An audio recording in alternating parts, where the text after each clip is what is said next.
Man, look at those steampunk guns. Look at those guns, Do you baby. feel lucky? Punk steam guns. Do you?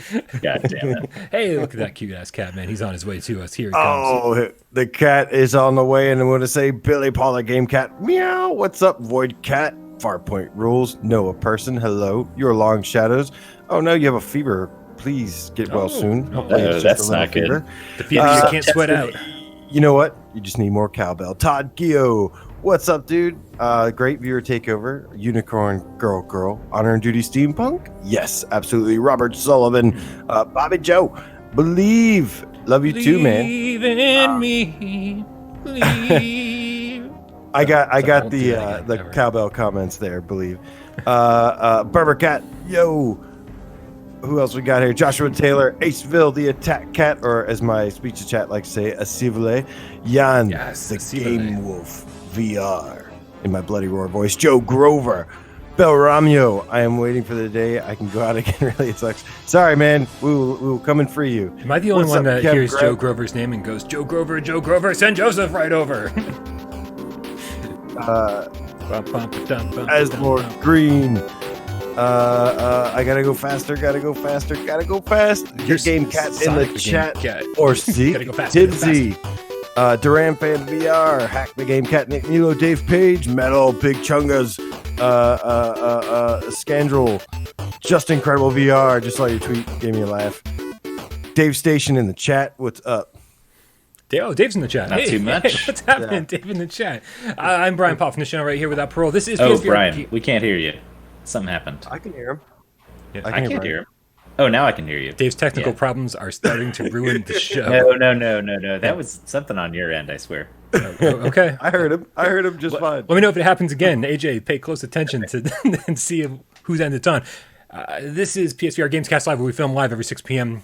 Eastern and bring it to YouTube live, because that's what live means. It means right now, happening right now, wherever in the world you are, whatever Eastern time, whatever Standard Time, whatever Central, Pacific, GMT, other weird times, BST times you might be in. It's live right now. My name is Brian Paul from this channel right here, and these guys to my left is Dave from Dave Station VR. And that guy in the middle is AJ from PSVR Underground, man, the most professional show we've ever run right here. Right here. Okay, right on. Whew, guys, PlayStation 5 revealed in all of its glory. Oh yeah, Deep dive. Very deep. Deep dive. very deep dive, Dude, I went for such a deep dive, I'm still coming up for air. I tweeted earlier. I had to watch it like 3 or 4 times just to kind of grasp like the basic concepts of what just happened. Cool stuff though, man. We're definitely gonna dive into that. We've got about 12 stories today, and including special guest Reggie Strange from Strange Game Studios is going to join us to share his thoughts on the conference. I shouldn't say conference. Was it a conference? I mean, whatever On you the wanna call it. GPC presentation. PowerPoint presentation that didn't have any PowerPoints. Yeah, I mean, it felt like a PowerPoint presentation, but we're going to talk more about that. And of course, Reggie's going to be here to also talk about Honor and Duty Steampunk. Still waiting on some new footage from him, but hopefully we'll have that in time for his appearance, and maybe we can get some exclusive Steampunk footage on the screen. It's going to be real exciting. Exclusive. Oh, yeah. All right, you guys. What do you say we begin the show the way we begin every show, with a little game of should we or shouldn't we? We put 60 seconds up on the clock, put the clock up on the counter the way that Jeremy likes it. And it's our chance to tell you out there, the little game cats, whether you should or should not be watching and or playing the things that we've been watching and or playing. That was a lot. Who's going first today, guys? I'll take this one first. Good. You never told me what it is, so this is going to be a shit show. It starts with a D. Oh, fantastic. Well, you just hold on right there, my young friend, and Okay, go ahead, set it up. set it up. Get Set this it up. going. Yeah. Yeah, it's gonna be awesome to see this exclusive steampunk stuff going on. And then he's gonna spill all the secrets about PS5 that he's gonna totally break the NDA for us. You think it's going to happen? Yeah, he's going to spill all the secrets. You Oh, think? Reggie? Yeah. Absolutely. No, Yeah. no, he won't. You got this thing? You ready? For You know, I actually I was like, oh, AJ's talking about stuff. I'm gonna download mine first because I am very, very selfish. as you all know. But hold on, I got it down just right now, and we're gonna be ready to go in just a few seconds. Just a few seconds. Like 3 seconds, 2 seconds. Oh man, too bad Dave's gonna miss this whole show. Where'd he go? Oh shit! Dave just comes and goes as he pleases. He's an outdoor cat, we call him. Outdoor cat. Little cat door. Comes and goes as he pleases. All right. Apparently, Kevgrat says he's a green screen or was a green screen. I don't know. I'm watching the replay. Yeah, no, I'm watching. It was a glitched out green screen. Oh, I didn't see it. He was a green screen, but not the kind we hope for. He entered the Matrix. All right, as Joshua Taylor. Are you ready? I mean, I don't know, probably. On your mark, get Dez. Go. Okay, so I played this game called Dext, and the reason I played it was because I saw that it was made by the developers Ninja Theory, and I'm a big fan of Ninja Theory's hack and slash games. Heavenly Sword. I've beaten every DLC except for the 5th one, which I'm like halfway through, and I actually really did like DMC as well. I know that's a controversial one, but it's essentially, I would describe it as a Zen rail shooter where it's slow moving. It is like a rail shooter, and it's kind of the opposite of Ikaruga, where you have a blue and a red, and you have to, but it's reversed. So it messes with your brain. It makes you think about it and go, which one do I shoot? And it's a little weird at first, but then I started to really like it. It's got like 5 different levels, beautiful levels, and an arcade mode. But yeah, overall, it's hard to say. It's only $10. It's worth checking out. I did a live stream on it if anybody wants to check it out. 3, but 2. Yeah, I would say maybe should we, if you like rail shooters. If you don't like rail shooters, then maybe not. But it also does have, I think it's cool that it has a Zen roller coaster mode where you just kind of just coast through the levels slowly and look around. And I always hate those modes. I really do. I'm always like, yeah. Oh, here's the game without any of the game. It's hard to say. I mean, but see, you have all these roller coaster games that are supposed to have like some kind of roller coaster experience, and even though this is slow, this is still better than like more than half the roller coaster games out there. So for that mode alone, it has some value, and then it's a shooter as well. I mean, I do like you say it's opposite of Ikaruga, which makes sense, right? But it's Right. But also it plays on the idea of fire and ice, so you want to nullify the fire with ice, so it actually does make sense in that, and of course nullify ice with fire kind of thing. So I get it, but man, yeah, the environments are really nice in this one. They are beautiful, and it shows you, I think if it's true, it was developed by 8 people from Ninja Theory in 3 months, and for what it is, it kind of is like, imagine just the best tech demo that you've probably ever seen. Like, it's just like, it's kind of short, it's like 30 minutes, but I've played it over and over and over. So it's like I've put like at least 2 hours into it. Got a couple global leaderboards too, which was nice. Saw you on there, Brian. Yeah, top 50. Can't say I was trying very hard, man. I probably played this game. It's not hard to get into the top charts on this one. There's only 7 people played it total. So if you played it, you're in. I'm trying to boost his ego a little. No, that doesn't need to happen. Dave, you want to hit me, baby, one more time for a little tip that we got? Shall. You're squeezing my body. No! Help! I don't think I've ever heard that one. You're squeezing my body. Oh, help! I love it. That's for your long Yeah, shadows. With the Endlessly surprising. maybe it's just like updating on its own. There's like free DLC that just like constant. Your long shadows with the NOK 50 donation. If Dave's tech problems ever stop, it'd be a surefire sign the channel has sold out. It's part of the charm now. All right. You just keep thinking that. We need you to all think that. Otherwise, it just looks like a fucking shit show all the time. All right, Dave, are you ready for a should we or shouldn't we? Yes, I am. He's looking around the room. He's like, what have I played lately? No, it's going to be kind of an obvious one, but yeah, you want to tell me in Discord so I can have the trailer ready? yes, absolutely. So we can pretend like this isn't a shit show? All right. I don't know if I have that downloaded, so we'll just have something similar. Okay, something similar. All right, tell me when the timer's starting. Yeah, we're gonna go with this one right here, and just pretend like this is the correct trailer. Everybody, on your mark, get Dez, go.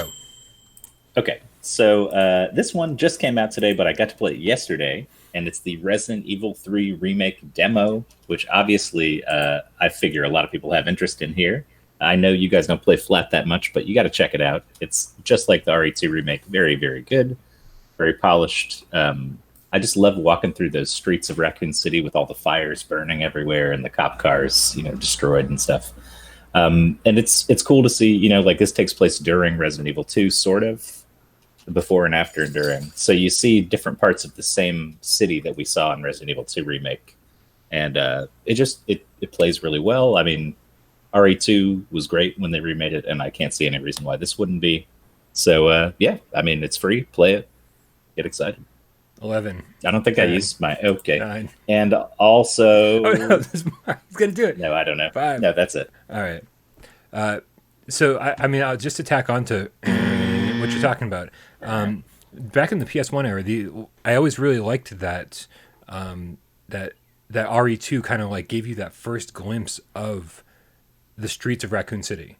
And he's like, oh, look at just chaos out here. We knew what was happening in the Spencer mansion, but out on the streets, fire and just dead bodies everywhere, and zombies have taken over. And I don't feel like we've gotten a full-fledged RE game since then, even like RE3 or whatever the remakes, I'm assuming, that like really take advantage of the city in like a almost an open world setting. It's just like, give us Raccoon City in an open world game and really let us explore the chaos. I just think it's a lot of potential right there. Yeah, that'd be cool. I mean, this one definitely is still classic Resident Evil. Like, you go into an alleyway, and then there's a car blocking this area, and there's really only one door to go through, and you're kind of guided through it the same way you always were. Right. But that's a pretty good idea. Yeah, well, what are you gonna do? I would play it. I just provide the ideas. I don't make games. That's unfortunate. Dave Page is like, Brian looks like, what the fuck, Dave? No flat talk. Which we can talk about anything. This is our time. Well, a theory that is about to be disproven, because on your mark, you guys not play any VR games ever? Go. You know what? Fucking whatever. Go. There we go. The timer finally works. Last night I was laying in bed and I was like, I just don't want to get up and do anything. I was just like bummed out and tired and depressed, and just like, oh look, my Switch. I had bought Luigi's Mansion 3 for PAX East, and I never played it. Ooh, I thought that's exciting. I thought me and Mikey were gonna like get to play some multiplayer, and it didn't happen. And PAX didn't turn out to be nearly as like fun or quite the extended weekend as I thought it was gonna be. And so, man, I was laying in bed playing Luigi's Mansion 3 for the first time, and holy crap! Like, finally a flat game I'm interested in. Like, kind of cool, guys. It's it's very, like, as far as I'm concerned, like, so far it's very casual, laid back, just explore the environments and kind of like shine your flashlight and everything, mess with the vacuum cleaner thing, and I just love like messing around with every single object I can find and seeing if I can find like coins and whatever else. And for a cartoony, goofy game, not in VR. This is the first not VR game I've played in so long. Dude, I love it. It's a definite should we. Perfect. Yeah. I still want to try that one. It's been too long. Is he in the Mario sale that they were doing? I guess that probably finished already. I have no idea. Because they had a sale. They never put Mario games on sale, but for a while there, they were like, it was like a week or two. I think everything was like 20% off, 30% off, something like that. All right, the chat is ashamed of both of you. That's fine. It's totally fine. People have been telling me for like 2-3 years now, Brian, it's okay to play non-VR games. And I'm like, no, it's not. I need to play VR all the time. Only play VR and Spelunky. And VR all the time and Spelunky. And everyone's telling me, they've been like, you got to go play these games. And finally I play one. And so anyone in the chat that's like, come on, what's up? It's like, come on, which one do you want? I'm trying to be well-rounded here. We got a couple tips we missed before we dive into the PlayStation VR chat. All right. Hit me, Dave. This is not fair! That comes from Acivale, the attack cat, with the $4.99 donation. Very nice. Says, want to give a super shout out to the homie Rody the Game Cat. Cheers, brother. Yes, Rody. Much love, hope you're doing well, man. We love you. Come back to us soon. That comes via Coco the Poop Cat Dog. When's the last time you heard that name? With the $2 donation, says, what's good, boys? Missed you all. Now, I'm always secretly stalking Coco the Poop Cat Dog because he's always playing a VR game, and Always. I go to play a VR game, and he's always playing that same game. So I'm watching you. Except I've got a test for you. With Coco specifically, if it's late at night and he's playing the same game you are, invite him into a party chat. And I guarantee you, he's just asleep in the headset. I've done this before. I've invited him into a chat, and then like 12 hours later, he'll be like, "Sorry, dude, I was totally sleeping in the headset." So, it's like, what a great escape, though. This is the perfect time to just dive into VR and take a nap. Oh, yeah. It's the best escape. You guys are still getting trashed for Flat Talk. That's all some right. of the some of the chat's okay with it. They're all joking. Everyone's fucking. No, they're serious, and I'm on their side. AJ, And I'm they're gonna- serious. I know where both of you live. Oh, I know where one of no, you. you don't. You don't know where I live. Sorry, I don't know where Dave lives. No.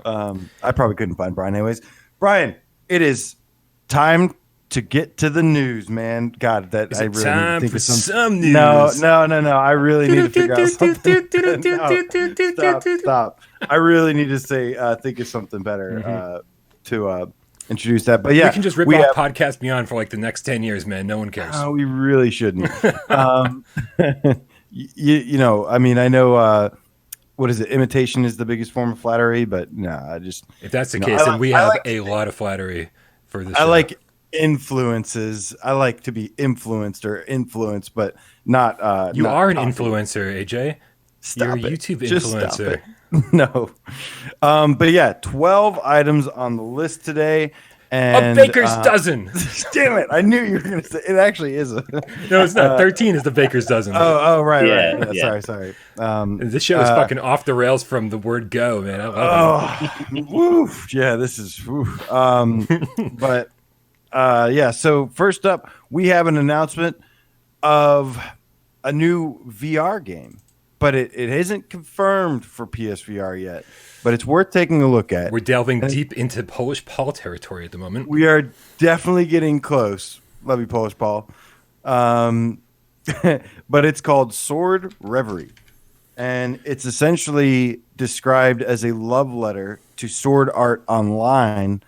And it's supposed to be like an action Japanese RPG. And the reason it stood out to me was because I do really like the art style of it. It's similar to like Ni no Kuni. And yeah, I just really want a Japanese RPG in VR. And so I'm hoping what basically the developers have said, this comes via Road to VR, by the way. So thank you to them for covering this. But they basically just said that after they release it, that the PSVR and Quest may also be possible additions at a later date. It's getting ready to enter beta access. It's a little strange we don't have a JRPG yet for the console. You know, like we getting Skyrim fairly early on, you know, was great, you know, but that is about as Western as RPGs get. Oh, absolutely. Right. Yeah. Right. So I mean, how I mean, obviously they showed the combat in this trailer that we're watching right now, but how amazing would it be if this was actually turn-based in VR, and it's just like you're frozen, your move controllers don't respond to anything until it's your turn, and then you have like 5 seconds to run up to the dude and slash him and then run back. I don't know. There's something about that I think's hilarious. It does look like it has some interesting mechanics. Yeah, he cuts them in half. Like they even cuts them in half. It looks like there's some goofy ragdoll stuff. It looks a little early. There's for some this farming game. stuff. It looks like. But those carrots. I just want to experience one of these JRPG worlds in VR for real. Yeah. Yeah, I mean, we'll see. Right now, I know this is probably really early footage, but I mean, all we're really seeing for environments are just like this kind of big sprawling green pastures and some rivers and stuff. So I mean, obviously that's very JRPG. So I mean, maybe this is closer to completion than I think it is. But Yeah, I mean, it says it's coming this year, so it's probably further along than it seems like it is. I don't know. The thing that's interesting to me is it says it's a JRPG inspired action game. So I think that it's using the clothing of a JRPG, but looks like it's still a waggly sword slice kind of melee combat game, probably with some magic and stuff, I assume. But maybe I think I'm thinking it's going to be less of a JRPG and more of a JRPG looking kind of action game. A lot of action RPGs are kind of like that these days. Like even Final Fantasy is so much different than what I remember. It used to always be either turn-based or I think. Well, it also does say JRPG inspired title that I'm sorry. Sword Reverie is said to follow a character-driven story and include JRPG-inspired abilities and physics-based combat. Extra points for the cool hand-drawn explosions. I don't know what that means, but yeah. I mean, I'm not disagreeing with you. I would like to see. It's not just the look of JRPGs that I like. I do like the deep leveling mechanics, loot systems, stuff like that as well. Yeah, I wouldn't expect that from this one. But yeah, I mean, I would love to see a real JRPG too. Yeah, I just don't think we're there yet. Just out of curiosity, we no longer consider like Final Fantasy Remake or Final Fantasy. I was going to call it 15. What the hell are we calling it? Oh, it was 15, wasn't it? Yeah, right. Not versus 13. Yeah, versus 13. That's what I was thinking. We no longer call those JRPGs, right? We call them like they're definitely they've strayed too action far. RPGs. Action RPGs. I think is. Yeah, but I don't know. Fair. I mean, it's hard to say that it's not a JRPG too. Yeah, I mean things evolve, right? You can't stay with the Final Fantasy VI formula forever. I mean, you could tell that to Octopath Traveler. Hey, I mean, don't get me wrong. I think I'd prefer that style forever. Octopath Traveler's awesome. Yeah. But anyway, we should give a shout out to the last tip that came through.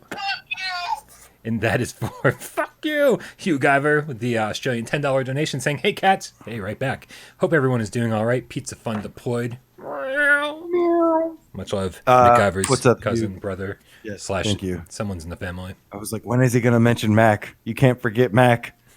God, it's so ridiculous.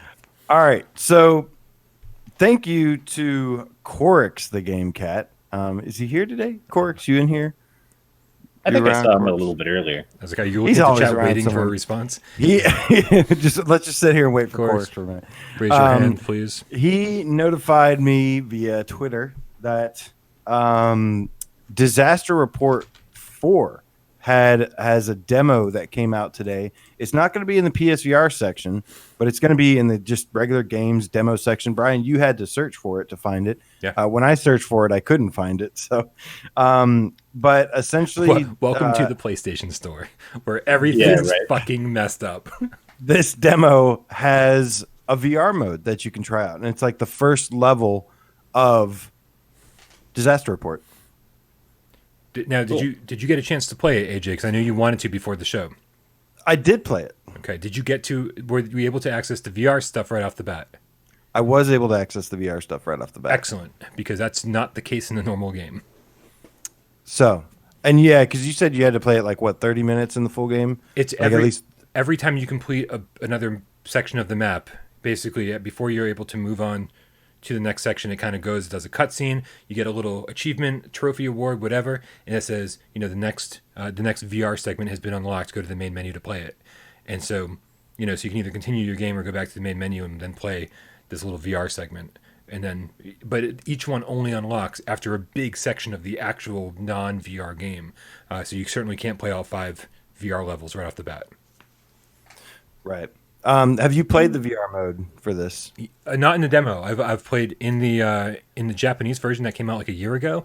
I struggled through this game fucking hardcore, man, because I don't know Japanese. I know that surprises a lot of you. So here I am playing a game that's very text heavy with a lot of conversations where you're answering questions and stuff and trying to find the right item to give to the right person to solve their problem in this chaotic situation to solve puzzles. And I'm literally just staring at symbols on the screen going, I have no fucking idea what you're asking for. And so it was a lot of trial and error. I've seen the first 4 VR segments, which means I've spent hours and hours and hours fumbling through this game to unlock those 4. And I'll tell you right now, from at least in the Japanese version, I haven't played this new demo. Not worth it. That's what I thought you said before. Yeah, the VR mode isn't really that much to write home about. No, it's very blurry. It's not like a freedom to move around. It is, you have to look and you make decisions. You look in one way and it says examine this burning car, go inspect this building. But yeah, it doesn't look great. The controls and stuff are kind of clunky. It's designed to be like turn around full 360, like, so that's kind of cool. Is like it is designed to play in full 360 view. But I think the coolest thing about it is like the sound design, because you're slowly making your way through the city, and like you hear like buildings like getting ready to break and like crash down on you and stuff, and you have to kind of like press the button to either stop or keep going. I think the demo is definitely worth playing for free. I mean, I think I mean, because it doesn't cost anything, but I wouldn't expect anything really that great. However, I just thought it was kind of cool to be like in a disaster kind of situation. There's also some collectibles, so there's actually a reason to play the demo a couple more times.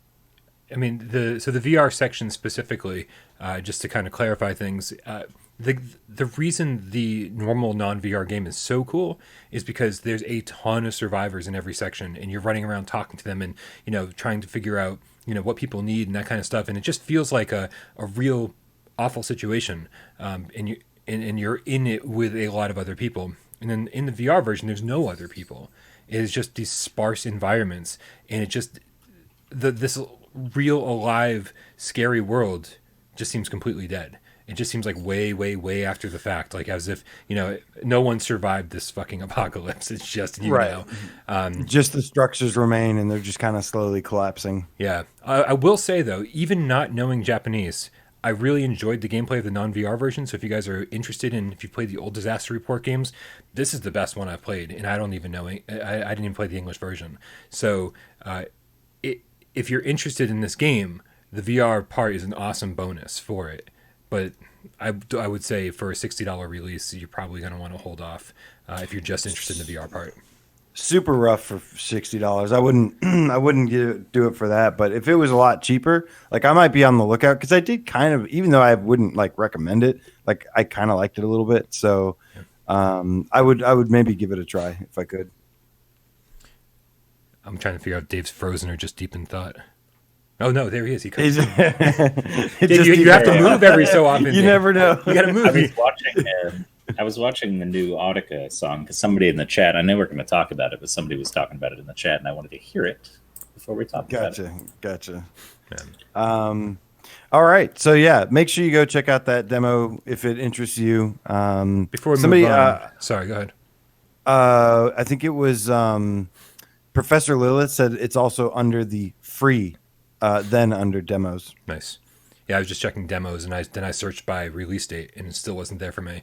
I want to shout out to Orseek, the game cat, in the chat saying, hopefully these VR modes will be gone on the PS5 generation. I really think that Disaster Report's one of those games that it would have been so great if you could play the actual game in VR. But just looking at it and seeing how densely populated every single section of the map and how detailed each one was, there was no way. I mean, there was just no way, unless you have way too much money to spend on your VR stuff. It just wasn't going to happen. And so I'm really hoping that the power of the PlayStation 5 allows next-gen games to be, again, we've talked about it 1,000 times, to be easily ported. And I wish that this was one of those games that we could play the entire game in VR. So I hope he's right. I hope he's right that PS5 is going to we're going to see a trend of these things kind of dwindling. Yeah, for sure. All right, so Demo got some DLC today for free, and I love it when developers, whenever they have like some significant DLC, they put it on the store so that you can see it. I think that's a great way to kind of like remind people that your game exists and show that it has an update, because otherwise the only way you're going to see it is like if you really pay attention, deep diving into social media or whatnot. But essentially it's called the Egoist Special Pack. And a big shout out to Marcusor too. I think Marcusor was the one that first informed me of this. And then I went and saw it on the store. But it comes with a couple new songs, and it's free, but it's only free until April 19th. So hurry the fuck up. I would probably just go ahead and go download it, just in case you one day might get Demo. Also, you should already have Demo. Demo is awesome. Top 20 game. It's so much fun. It is on sale right now. I know you guys are all sitting around your house trying to figure out something to do while you're self-quarantining or whatever, social distancing, just play some free DLC, man. It's perfect timing. Yeah. And I will say you don't have to like find them or do anything. You just unlock it and then it's in your playlist. You know, this game, for those who don't know, this game switches between like an anime inspired like story, puzzles, and then rhythm game where you play the piano and different difficulties. And I recently actually jumped back into it, and I enjoy it. It's not necessarily for me, but it's good enough to where I can still enjoy it. I'm just not a big J-pop fan. So like the music doesn't really resonate with me. But there's like some songs, like even this music pack has like one really like heavy rock song and like some of the right like progressions and stuff that I like to hear. So still enjoyable. The music does go from like classical to J-pop pretty quickly, but it almost does it seamlessly because it's like J-pop with piano, but like slight J-pop, and it's gradually more and more J-pop, and as the two things overlap, suddenly you're like listening to J-pop, and you're like, wait, when did that happen? I didn't even realize it happening. But yeah, the variety in the track packs is so amazing. The game came with like 60 games in the first. No, it was like 70 or 80 tracks to begin with, right? And then 60 more for the DLC, which was only super cheap. It was like $30, I think, 50 cents a song. If you got the season pass, yeah. Right, which I totally did. I didn't do that. I should have. I mean, it's just so much content, so much content. The only downside, of course, being that, you know, I don't think on the harder levels the move controllers are great at being super precise on that piano. No, that's the problem. You can clear the hard stages and stuff, but if you're like a platinum trophy hunter, like if you just care about the platinum, I do not recommend it for that, because it's so easy to miss one note. I mean, whether it be like a tracking, whether it be that safety thing that does it, like kind of hold your hands up a little bit. Yeah. It's just, there's so many different factors that can cause you to miss a note. But I will say the mapping of the game is pretty good and it's pretty fun overall. So it really, it flourishes in the fact that it is a variety of music, puzzles. It's also gorgeous, static environments like a Final Fantasy game. Good stuff overall. Very good stuff for sure. I just saw a comment. Dave Page says, that's right, AJ. No J-pop, only metal. Yeah, Just Incredible says it must be hard liking metal in VR. You're goddamn right, it is. It's very hard. Doom BFR. Wrecked Zombie 420 says, Brian, how is Separation? Welcome to the channel, Wrecked Zombie. I've been jumping up and down for the last 3-4 weeks about how amazing Separation is. It's my favorite game of the year so far. That's how Separation is. It's fucking incredible. It's a 9.2 on my review. I've done a live stream where I couldn't stop raving about it. It just got the update yesterday. Man, we're going to talk a lot about Separation later. So, let's keep the show rolling, guys. We got a lot to do before Dave leaves. Yeah. So, Separation, Brian. Oh, hey, got an update. Wow. This is next on the list. I didn't even. So, this update 1.03 was finally published. It fixed a couple main bugs, and this is what was added. Added a wheel lever joystick control because interacting with items was kind of clunky. So now you just press the button and you push left or right, and it'll do it. Make it smooth view rotation, Brian. Mm-hmm. Yeah, a little on the slow side. Very slow. I mean, look, it is much better than the click turning. And I was even talking to him about it. It looks like he doesn't think so. I only played for a few minutes and was just like, oh, I mean, it is about as smooth turning gets. But I also didn't have an issue with the click turning. You know, I hate that it's blink turning. I don't like click turning in the first place. But this was just too slow for me. I already talked to Martin. Martin's like, hey, I'm going to add a slider. I'm like, awesome. Right. Like, I felt bad even saying it because he put so much stuff into this very first update where I was like, oh, dude, you know that great thing? Sorry, sirens on my end. Surprise, surprise. I was like, you know all that awesome stuff you put into your very first update that made the whole game better in every possible way? Do it again. Like, I have a complaint. Like, it's like, no. I know. No. I didn't even tell him because I was like, I'm just happy it's there. Yeah, no, I mean, Like- the game's incredible. I like fucking ignore the little faults, man. Because if you can't get over the little faults, then you're not going to enjoy anything. This is a masterpiece, and everyone needs to play it. Who is Brad out of hell? The game cat has beaten it 7 times. Yeah. 7 times. Wow, 7 times? Right? That's That's amazing. crazy. That's amazing. Hey, let's take care of this tip before we get too far. Yeah. Nice. That tip's for. That tip's It's funny for- because, sorry, Fuzzy Duo literally just said, just don't cough. I don't want my computer getting that coronavirus. And then Tree Guy coughed all over the fucking stream. Of course, he has no respect for anybody. Unlike Joe Grover with the $25 donation saying, "What's the game with the most creative use in design of move controllers in game? Not standard laser, stylus, or hand-holding gun stuff. Is there one? Looking for something really different with cool design of tools." I hate saying this because the problem is that I think the best use of move controllers is simply Shadow Legend, but it's not creative use. It's just the best use, because the climbing in that is just incredible. The climbing, the shimmying across ledges, when you're holding onto a ledge and reaching out for gold over here, you're just like looking down. I mean, I just love all of that stuff, but it's not creative. It's just the most well done for that kind of thing. So I'd have to think about a creative use. Yeah, I'd have to circle back around on that one. Right off the bat, which I would have to say for me, the first thing that comes to mind is Sprint Vector with the fluid locomotion controls, where you're basically it's a mix between rollerblading and parkour, and it kind of looks like Jet Set Radio. And you have the 2 moves, and you press the trigger, you swing your arm and release, press the trigger, swing, and you build this momentum. But then you can there's obstacle courses and stuff. So you're rollerblading and you jump and you slide, you drift, you grab onto stuff and climb it. Can throw yourself up. Just right off the top of my head, that's the first one. But I can definitely imagine that there's some more, even more creative ones as well. Yeah, David. Yeah, I mean, mine's pretty straightforward, actually. But I do think it's a very creative use of the move controls. Is just Beat Saber.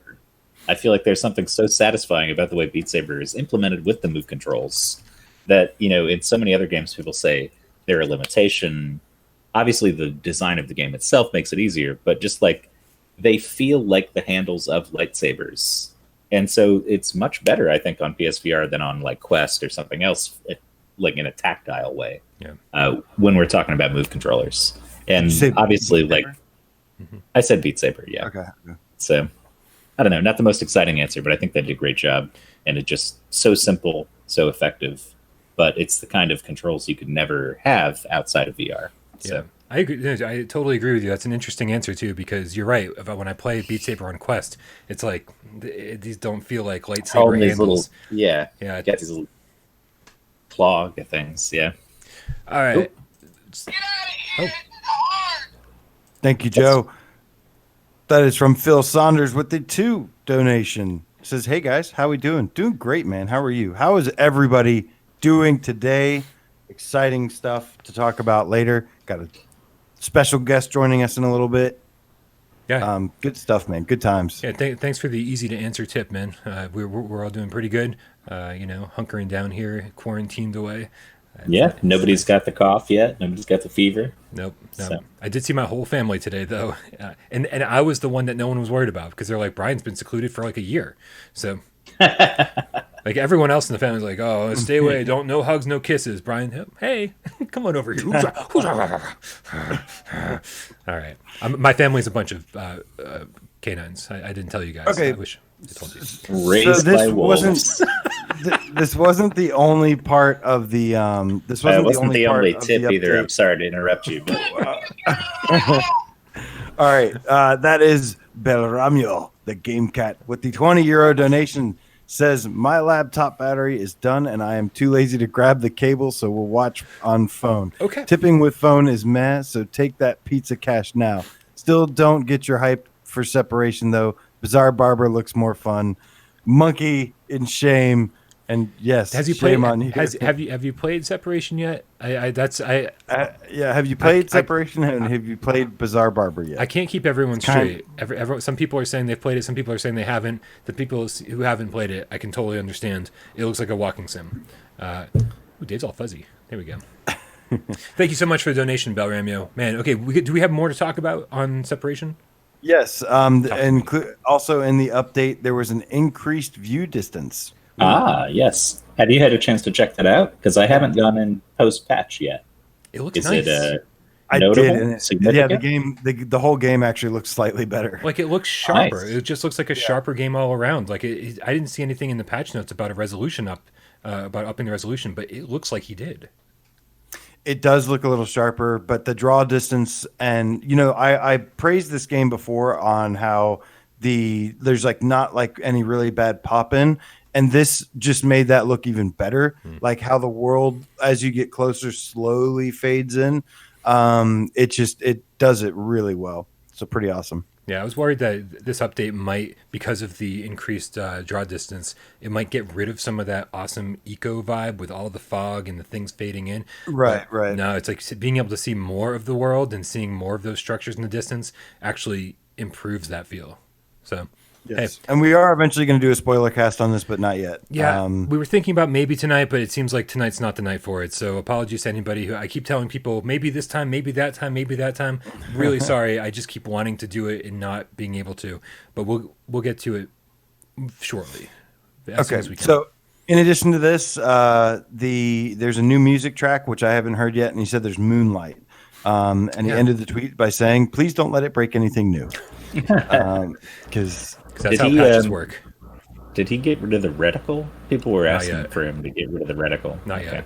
No, not yet. He did change the main menu, so looking at the menu is just easier to look at and select different options.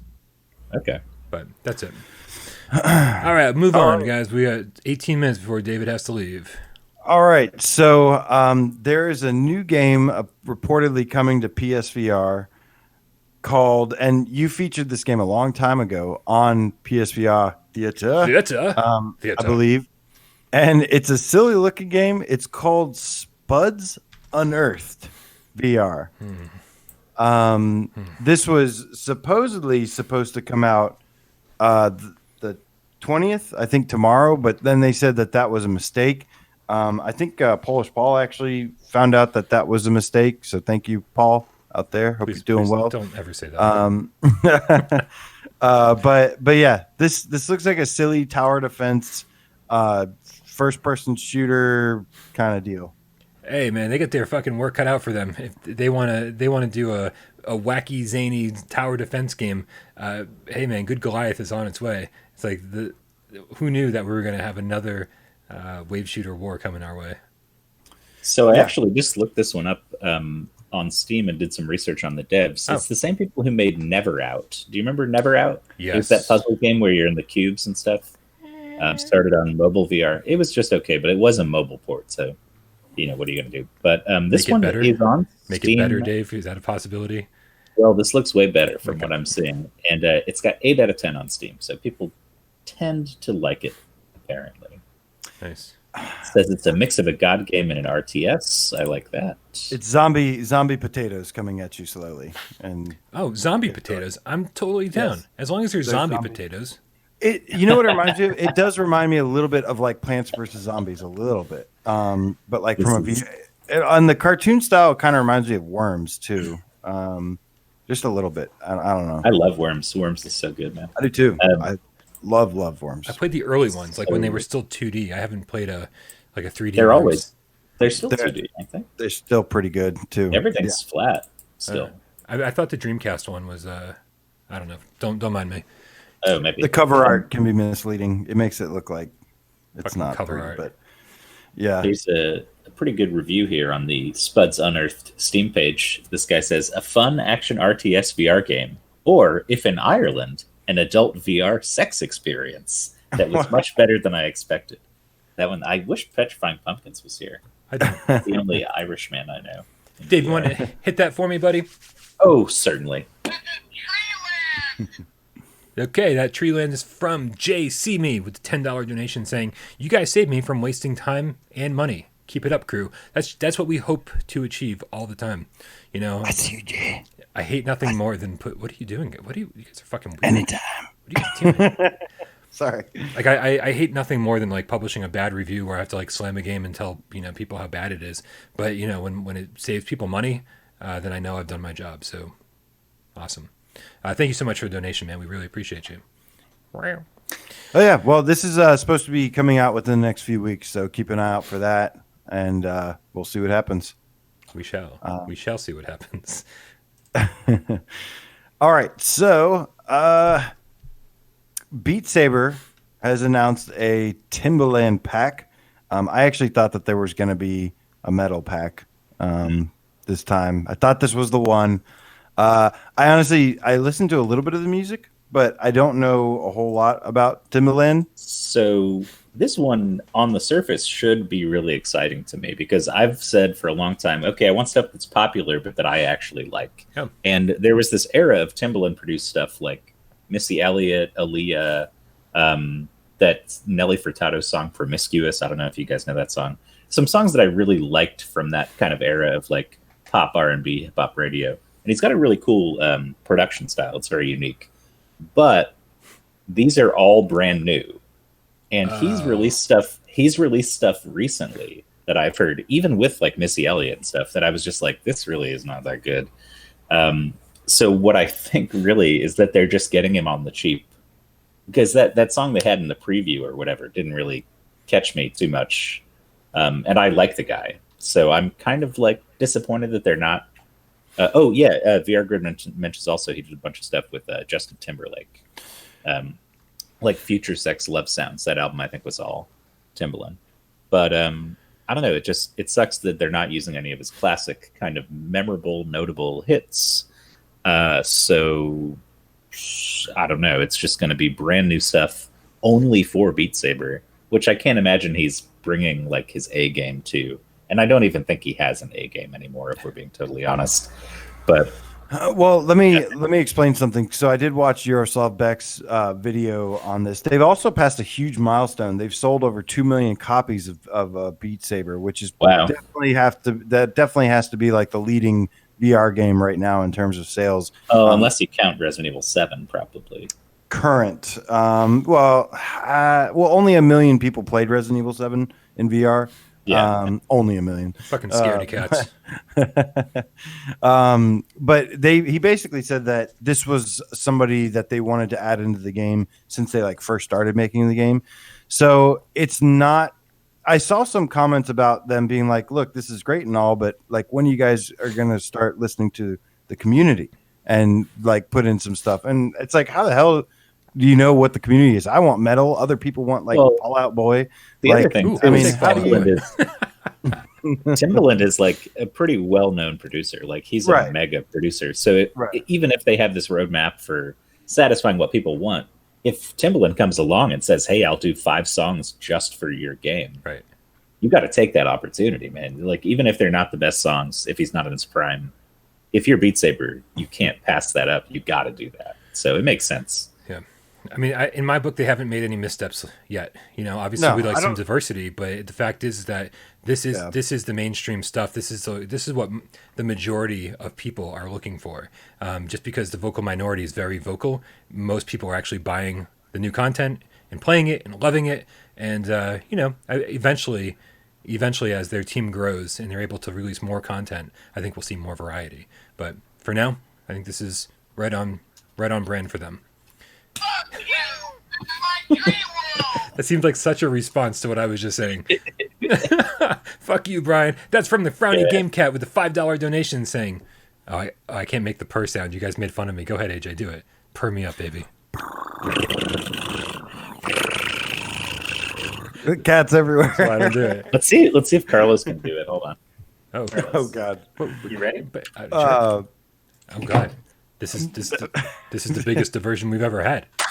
And I just talked about Luigi's Mansion for 60 seconds.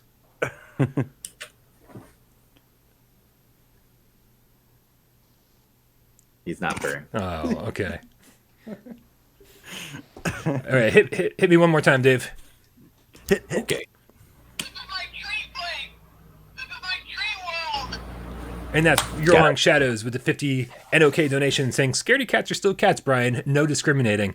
That's true. I love each and every one of you almost equally.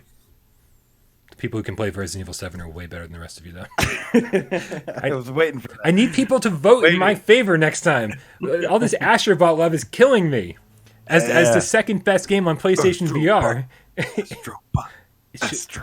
Okay, I quit. Scaredy cats. Yeah. All right, but yeah, I'm still, Next week on this, right? Next week on Beat Saber? Yeah, this is March 26th. Oh my God, what a day. You guys better get ready because next week's going to be freaking crazy. Right. If I don't get my Paper Beast review done tonight, I'm going to be like 7 games behind. Yeah.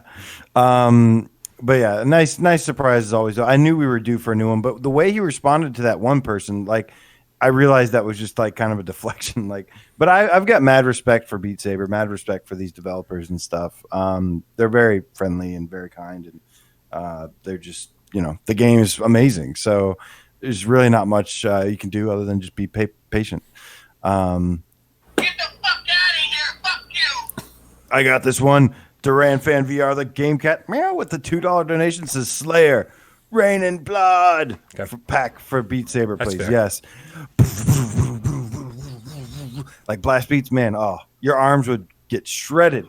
Like not like ripped or anything, but like shredded into pieces with those blast beats. Shred my arms into pieces. This is my last resort.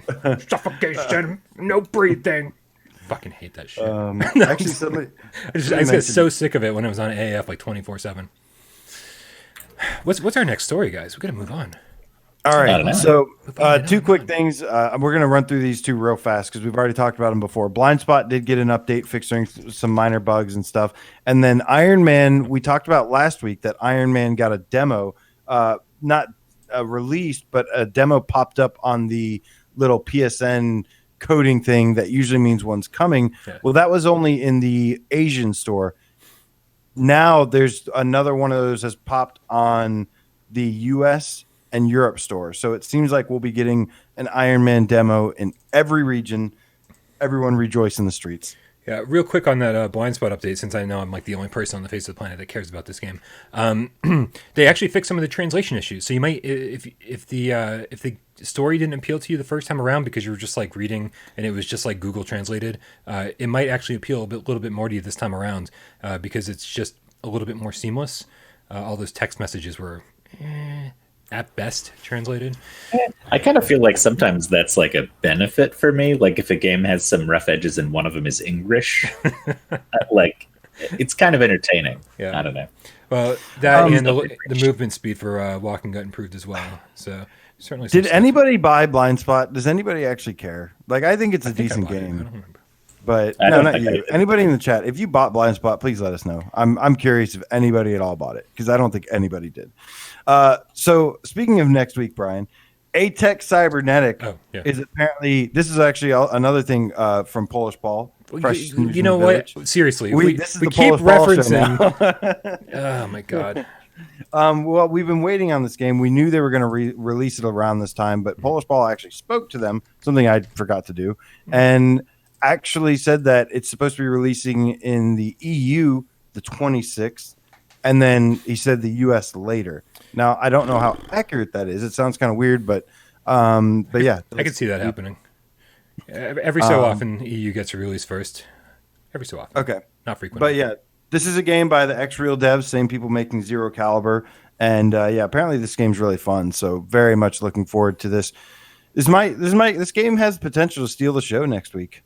I wouldn't wait. No, wait. When is?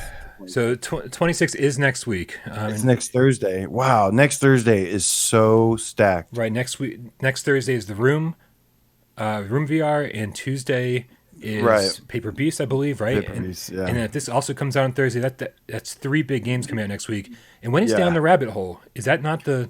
Oh, that's the 26th. I thought that was the 26th. So Yeah. we possibly have 4 3 big games. games coming out on Thursday and 1 game coming out on Tuesday. Next week is literally the busiest week we've had in like 4 months. in like a year. Maybe, yeah. I mean, even the end of 2019 was pretty slow, so that's totally possible. Yeah. Yeah, but really excited for this game. Definitely want to check it out. Love me some action. But yeah, we've already talked about this game as well too. So Looking forward to it, though, for sure, man. It's like we really need more first-person shooters. You know? right, a nice, just fun first-person shooter for sure. Right. We need more. Yeah. More. All right. So in some sad news, Dark Eclipse No. is actually going to be shutting down completely, pulling a Starblood Arena. Rest in peace. And yeah, this is a real-time strategy game that had a cool like anime look to it. Also like a little bit of a medieval style. I actually liked this game. I didn't play it a whole lot, but I got into it for like a day or two and was enjoying it. But hate to see this happen. I know not a lot of people played it, but I always still wish that there was a way to play single player.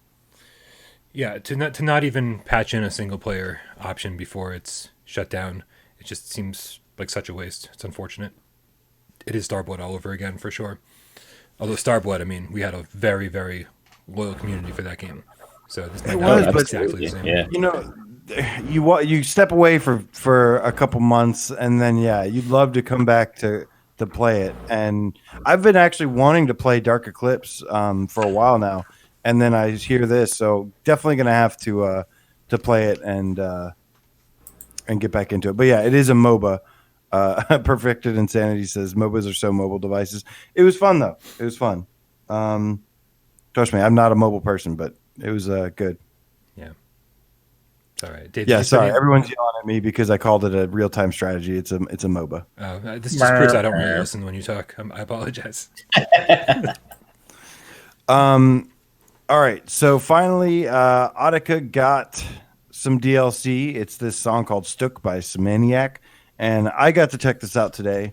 It's a free DLC song, which I know. I want to say there was some other song that was added in an update. It wasn't like the same thing where you go to the store and download it, but it was an update that you could get for the game. And yeah, I played it. It was good. It was fun. It had a nice beat to it. The mapping in Audica is getting better. I can tell. Like, I don't know. It just seemed like it's the mapping has always been pretty good in it, but great gameplay. A lot of like, you know, hitting those little disco balls that fly at you, and just some cool rhythms to shoot to. I think Audica is a great game. Yeah, the way it does, the way that Beat Saber makes you move on advanced levels is sort of unparalleled until you compare it to the way Audica makes you move on some advanced levels, because you do have the shooting, and then you have like when you pull, and then you have to like bash one side, bash the other side, and once you get into that rhythm and you're able to do it without really thinking about it, once you played the same song like 30 times, I just kind of giggle when I do it because it just feels so good. Yeah, I had that reaction when I first started playing too. That just sort of giddy, like, "Hey, this is fun." Yeah, see, that's Like a big what I didn't smile get appeared right on my away. face. Yeah. It took me too long to get there. I did like it. I think my favorite part about it is like being able to spin the guns and throw the guns and do like tricks and stuff. I can do that all day. Oh, dude, yeah, I saw a guy do like an expert playthrough of this new song. And first of all, I like the song. It sounds pretty good to me. I would play it. It's fun. It's fun to play. Yeah. But seeing him on expert, first of all, I've never played on expert, so it was insane. But then he's doing a little flips and throwing his gun the whole time. Yeah. And I was just like, it's like watching you play Beat Saber or something. I didn't realize people were that slick at Audica, you know? I have a video where I spent like an entire day playing that Transistor song. We All Become, I think it was called. Yeah. And yeah, that video took forever because I'm literally spinning the guns the whole time. I was playing on, I think, standard though, so it's like not the difference between that and standard. Actually, maybe I was playing on expert. I don't know, but it is a game that rewards you for the more you play it. It just gets better and better the higher the difficulty, and that's a similar trait that Beat Saber has for sure. Dude, I gotta say, we are just about out of time here with you, Dave. We got to get out. Yeah, it looks like it to me too. We're gonna So get Reggie here and do the seamless transition. That's never, ever, ever seamless. good luck with that. Thank you very much. All right, We're gonna guys. Yeah, it fade is to the hold screen. just about 7. So thanks for tuning in, everybody. I will see you guys later. I'll probably hang out and chat for a little bit too, and yeah. have fun with Reggie. I'm excited to see this. I am as So well. thanks, Dave. Talk to you soon, Dave. Later, guys. All right, we're fading over to the hold screen, and hopefully we can get Reggie in here. Am I supposed to do anything? I don't think so. I think we kind Okay. of set this up ahead of Let time. me talk to the chat. Let me see who's in the chat. Yeah. Mr. Rabata says Audica versus Beat Saber. Or actually says VR is Beat Saber. I think there's just two different, man. It's like if you don't like one, you like the other one pretty much. Or you can like both. There's nothing wrong with that either. Dave Page says, why does Beat Saber not have a physical release? Weird. That is kind of weird. That with Facebook buying it, I don't know anymore that's going to happen. But yes, Grid, people are still playing Smashbox Arena, which is, I know, kind of surprising to me too. But I see people playing it all the time. Looks like we got Reggie coming on in here. Things are coming together slowly. All right. Reggie, how you doing, man? Can you hear us? Can we hear you? Yeah, I can hear you. Can you hear me? We can hear you Yeah. as well. But this might be the most, I just jinxed it, seamless transition we've ever had. Fuck. Okay, let's see. Okay. And one more second. We almost have this all together. Yeah, trailer just finished up. Oh, yeah? Nice. Nice. Let's see. What else we got here? Doom? Corks? What? Doom? What are you asking me, Doom? Almost here. Think physical release games will be dead after PS5. Oh, the events, I would never believe physical games would be gone, but the recent events could have an impact on that for sure. I don't think so, though. I think people love their physical copies way too much, and I'm kind of with them on that. VR Grid wants a Slipknot pack. What's up, man? I'm going to fade back over here to our normal screen. All right, let me know when it's ready, and I will introduce our guest. Apparently, we got a should we or shouldn't we going because the timer's running. But other than that, why don't you introduce our guest? Ladies and gentlemen, this is Reggie from Strange Games Studios, developer of the game we all know and love, Honor and Duty. Arcade Edition a couple years back was the first 5v5 multiplayer game, especially with the aim controller as well, supports all different controllers. And of the more recent Honor and Duty D-Day, which has 32-person multiplayer, a first in VR. Reggie, welcome. Good to see you, man. How are you? Thanks for having me, man. It's great to be on the show. It's been a dream since I was a little kid. You've made it now. You've made it. Yeah. My 2 goals in life. A game, it'll store shelves, and I made it to the GameCast live show. So, Oh man, you're too nice to us. Listen, Reggie, we don't want to take up your entire day here, but we are probably going to kidnap you and force you to stick around for at least the next half hour, 45 minutes. While we have you, I think most of the people are probably curious to know what you thought of yesterday's PlayStation 5 reveal, the spec talk, whatever you want to call it, that Mark Cerny did. It seemed a little heavy as far as technical jargon went for the casual gamer, but we were wondering maybe how it went for somebody like you that's a developer. What did all this stuff mean to you? well, it was interesting to see some of the details. For someone like myself, though, a lot of that we don't really are not going to be able to use right off the bat. It kind of depends on what Unity does, because we use Unity, and so a lot of those details they're talking about, are things the developers at the bigger studios are going to be able to use if they're developing straight in C++.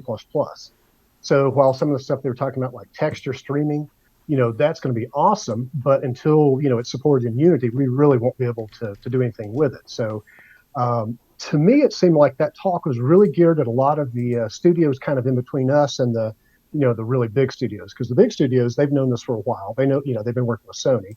The studios like us, I mean, like I say, it's just going to depend on what Unity makes available to us for us to use. But I think it's the guys in between that this is kind of first time they've seen it, and they will actually be able to use it. I don't know if Unreal, what sort of flexibility you have in Unreal, but I think that may be the area where it really is the most use. The people that can immediately start taking, touching these, this ray tracing and all that sort of thing. But to me, oh, I'm sorry, go ahead. No, go ahead. I wasn't going to say anything. But to me, it seemed like the takeaway was that they've done their homework. I went back and watched it again today just to kind of be up on things, and it was like Mark was talking about. It says it's not just the teraflops. You got to look at all the bottlenecks, and it'd have been easy just to go in and say we're going to throw all these these processors in there. We're just going to beef it up. We're going to run the clock speed up. But there's so many things that can affect it. My background's actually engineering, and a lot of times it's not just one little thing. It's just so many things can affect it. And he was talking about they've looked at all the bottlenecks. Just the he spent some time talking about the controller for the SSD card. And it sounds like they went in, they really looked at everything that could slow things down. And they tried to basically optimize everything they can. So to me, the takeaway is not necessarily the final numbers, but how everything is going to work together. So they may not be quite as high as the Xbox on the actual teraflops, but they may make up for that in other areas. So I think it looks like they've got a very solid platform going. I mean, do you think the reason that they went and did this like whole TED Talk type thing was because if they just released the numbers, people would look at them side by side and go, well, Xbox Series X versus PS5, the PS5 loses in almost every area. But with Mark Cerny kind of explaining each of the specs single-handedly, you can actually go, oh, okay, they're a little bit more on par with each other. Do you think do you think that's the way the reason they delivered it this way? That's a good point, and that probably has something to do with it. I'm not really sure, like say, who they were, talking with this, because I think, like say, a lot of the people that really going to take advantage of these already knew about it.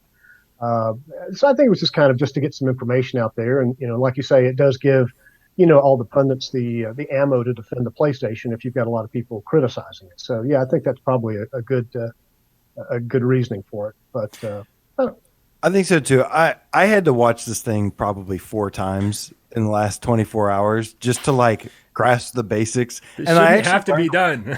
I actually learned a lot from it, and I thought it was really cool. I mean, he does mention, for consumers, we of course would like to see something just straightforward and flashy, some like roll the tape and have like some trailers, some clips demonstrating like the footage, some like in-game engine stuff. But this was definitely a much different approach. I think this is something that we will look back in the future and kind of look back and appreciate a little bit more. There's a lot of people that just want to see the games and this and that. I think once they get back, they might look back and appreciate this, because for me, like I said, it's taken me so many times to watch it and then kind of do a little bit of research to get a better grasp of it. And as he explains it, I mean, this is all, he talks about like the GPU and stuff.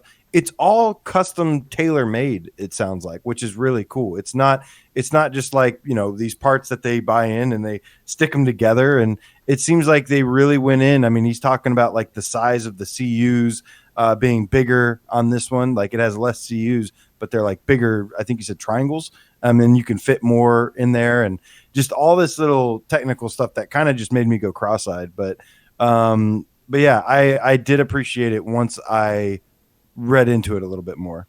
Yeah. I mean, I think in a nutshell, we've got a really powerful console that's been pretty well engineered coming to us, so it's going to be fun to see what we get to do with it. So I probably won't get my hands on it till the summer. Based on what I've kind of heard, they haven't been able to give me any direct, dates on when we'll be able to even order it. So, but I think their estimates probably we'll see around summertime. So you're telling me I should stop scanning the background behind you, looking for like a PSVR 2 or a PlayStation 5 dev kit? Like I'm just like staring, going, I wonder if I could zoom in on that little thing over there. Now Reggie doesn't live too far from me, so I've had the pleasure of going. He is an awesome party host, by the way. He is really good. We're both in the Atlanta area, and once. I would love to come and check that out if I ever get the opportunity. Of course, if not, I will totally just wait for my own to come in the mail or wherever I go get it from. But I'm very excited by this console. I like I said, once I learned about it and you see how much faster it's going to be, what kind of effect do you think this system would have for VR? You think it's going to be like a major leap for VR and for VR developers in general? Well, I definitely think we're going to see a big increase. And again, I don't have any, specs on how we're going to be able to, utilize it. I don't know if they're going to, but I mean, I think just the raw power that it's got is going to be a big deal. When we did the retexturing for D-Day, we literally were running out of memory on just the PS4 right now, just with the little things we're doing in D-Day. I mean, it's not an expansive thing, but so I think just benefiting from just the additional memory and one of the interesting things he was talking about was that they've got 16, I think it's 16 gig, but what he's saying is like you don't really have to load, like where we were running out of spaces, we're having to load everything for the level into memory at once, because if it's got to access it, it's got to have it. All the textures have got to be on the GPU, but that SSD is so fast, you don't have to load all that. You can literally load in what you need to render for that scene. So he was. I don't know if you noticed that one little thing where he was showing the character, turning around, and everything that was behind him, it was only loading in the textures in front of him. So that gives you a lot of options. And so I think that'll make it a lot easier to, that 16 gig might be like 32 gig when you factor in that you're only loading in stuff you need for that one frame. So, I think that right there will be, a really big deal. The SSD, he said, was the most requested thing from talking to developers. And yeah, it seems like the speed, I mean, what was it? 5 gigabytes per quarter of a second? Something like that, that it can load. And then when you get into the crack and compression he was talking about, that actually goes up. Although textures are pretty compressed already, so that really you're not going to see much there. But vertex data, depending on how it's stored, you might see significant compression there, just depending on the format. So, but yeah, I think you're going to see some pretty amazing capabilities with it. I just really can't even talk to the Unity support on the forums yet because we're not. I guess they're not really at the point of answering questions. So I don't know how much Unity will have available for us, but I'm really anxious to see that.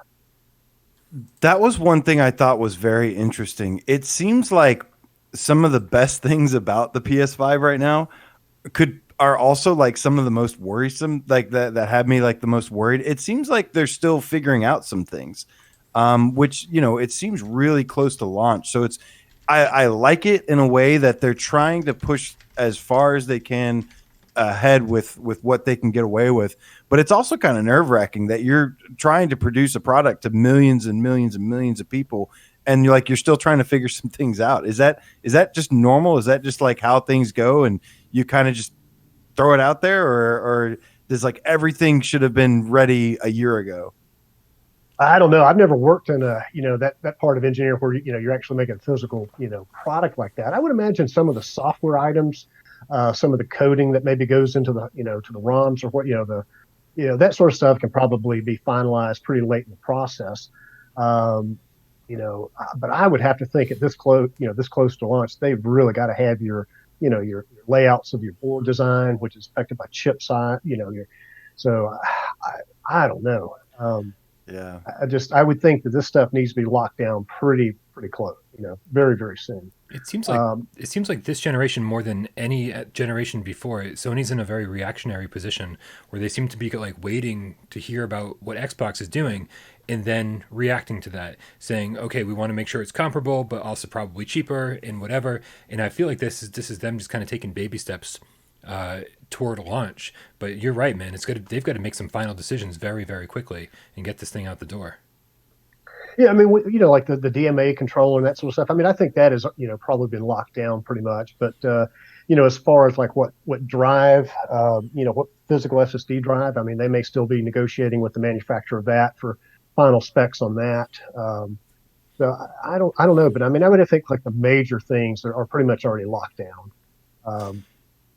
So yeah, do you know when? I mean, I've never heard when the consoles typically actually start the manufacturing process. Well, I did just get off the phone with Sony before this, but they told me that they couldn't say anything. No, I don't know, unfortunately. I mean, you would definitely know way before us.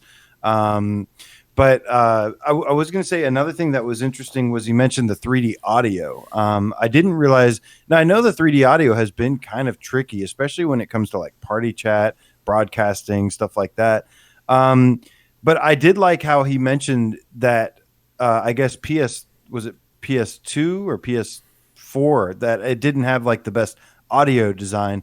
Did you ever run into any struggles with the PS4 creating like any audio?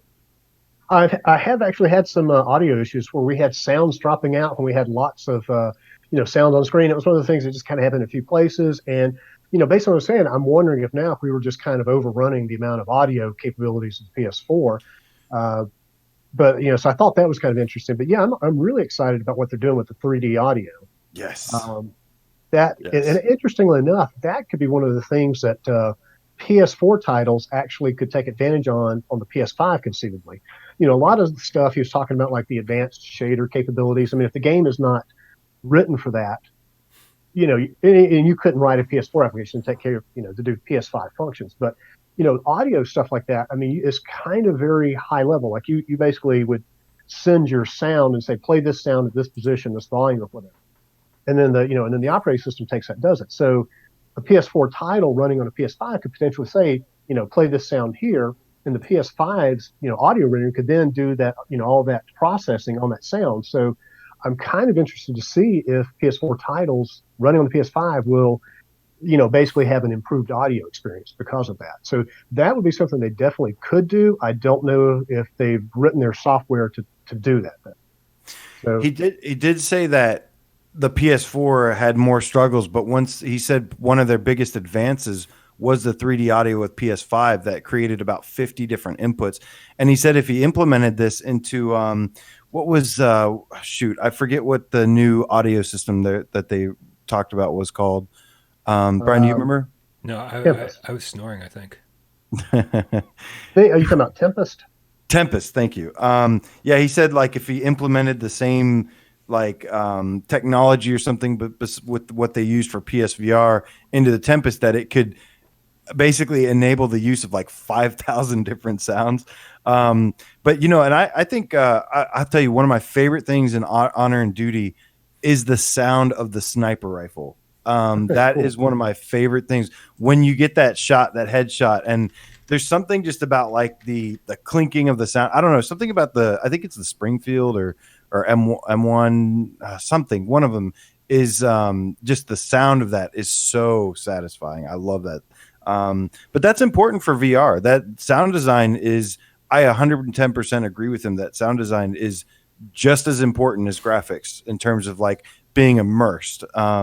I always point to this game, The Persistence, which I don't know if you've played, but it's a stealth sci-fi horror game. But you're walking around a ship and you can literally pinpoint where these little monsters are, like anywhere. I mean, you can not only tell if they're above you or below you, but you can tell like what direction and like exactly. And it is one of my favorite things about the sound design in VR and in that game in particular, for sure. Yeah, and the sound design is something I've really started trying to focus more on. And when we released D-Day, we had adequate sounds, but one of the reviewers had said something about that. The sound design was kind of basic, and so we've really tried to add a lot more sounds and really take that into account as we do things. So the single player expansion, I think we had a lot more, like in the bomber mission. I mean, we had creaks in the in the bomber, and they were literally placed at various points to try to if you had the 3D sound setup to get that. So that's definitely something we're we'll be really seeing what we can do on the PS5 with that. But I know Brian loves his horror games, and I mean that would be amazing, for a VR horror game, to what you could do. And they were talking about doing the 3D ray tracing, for sound. That would allow you to actually kind of get echoes, like if you're in a a cavern or something, or a crypt or something, and you hear sound echoes. And so I think that would really bring some immersive effects there if we're able to do that ray tracing and really kind of calculate the sound, bounces and such. See, now I'm back to feeling like an idiot again and not knowing anything. I was feeling good after I did some of my research, but yeah, to hear ray tracing can be implemented into sound, I didn't even know that. I thought it was just something to do with like shadows and textures and stuff like that. Yeah, I mean, it's just basically just tracing a ray. The ray can be used for light or sound or really anything. You could technically use it for a bullet if you wanted to have ricochets for a bullet. There's a lot you can do with it. But I thought he said that Tempest could also be utilized for some other things. So I guess depending on what you're doing, you could utilize that power for other things like bullets or echoes or whatever. But it's going to be exciting to see what tools we get to work with.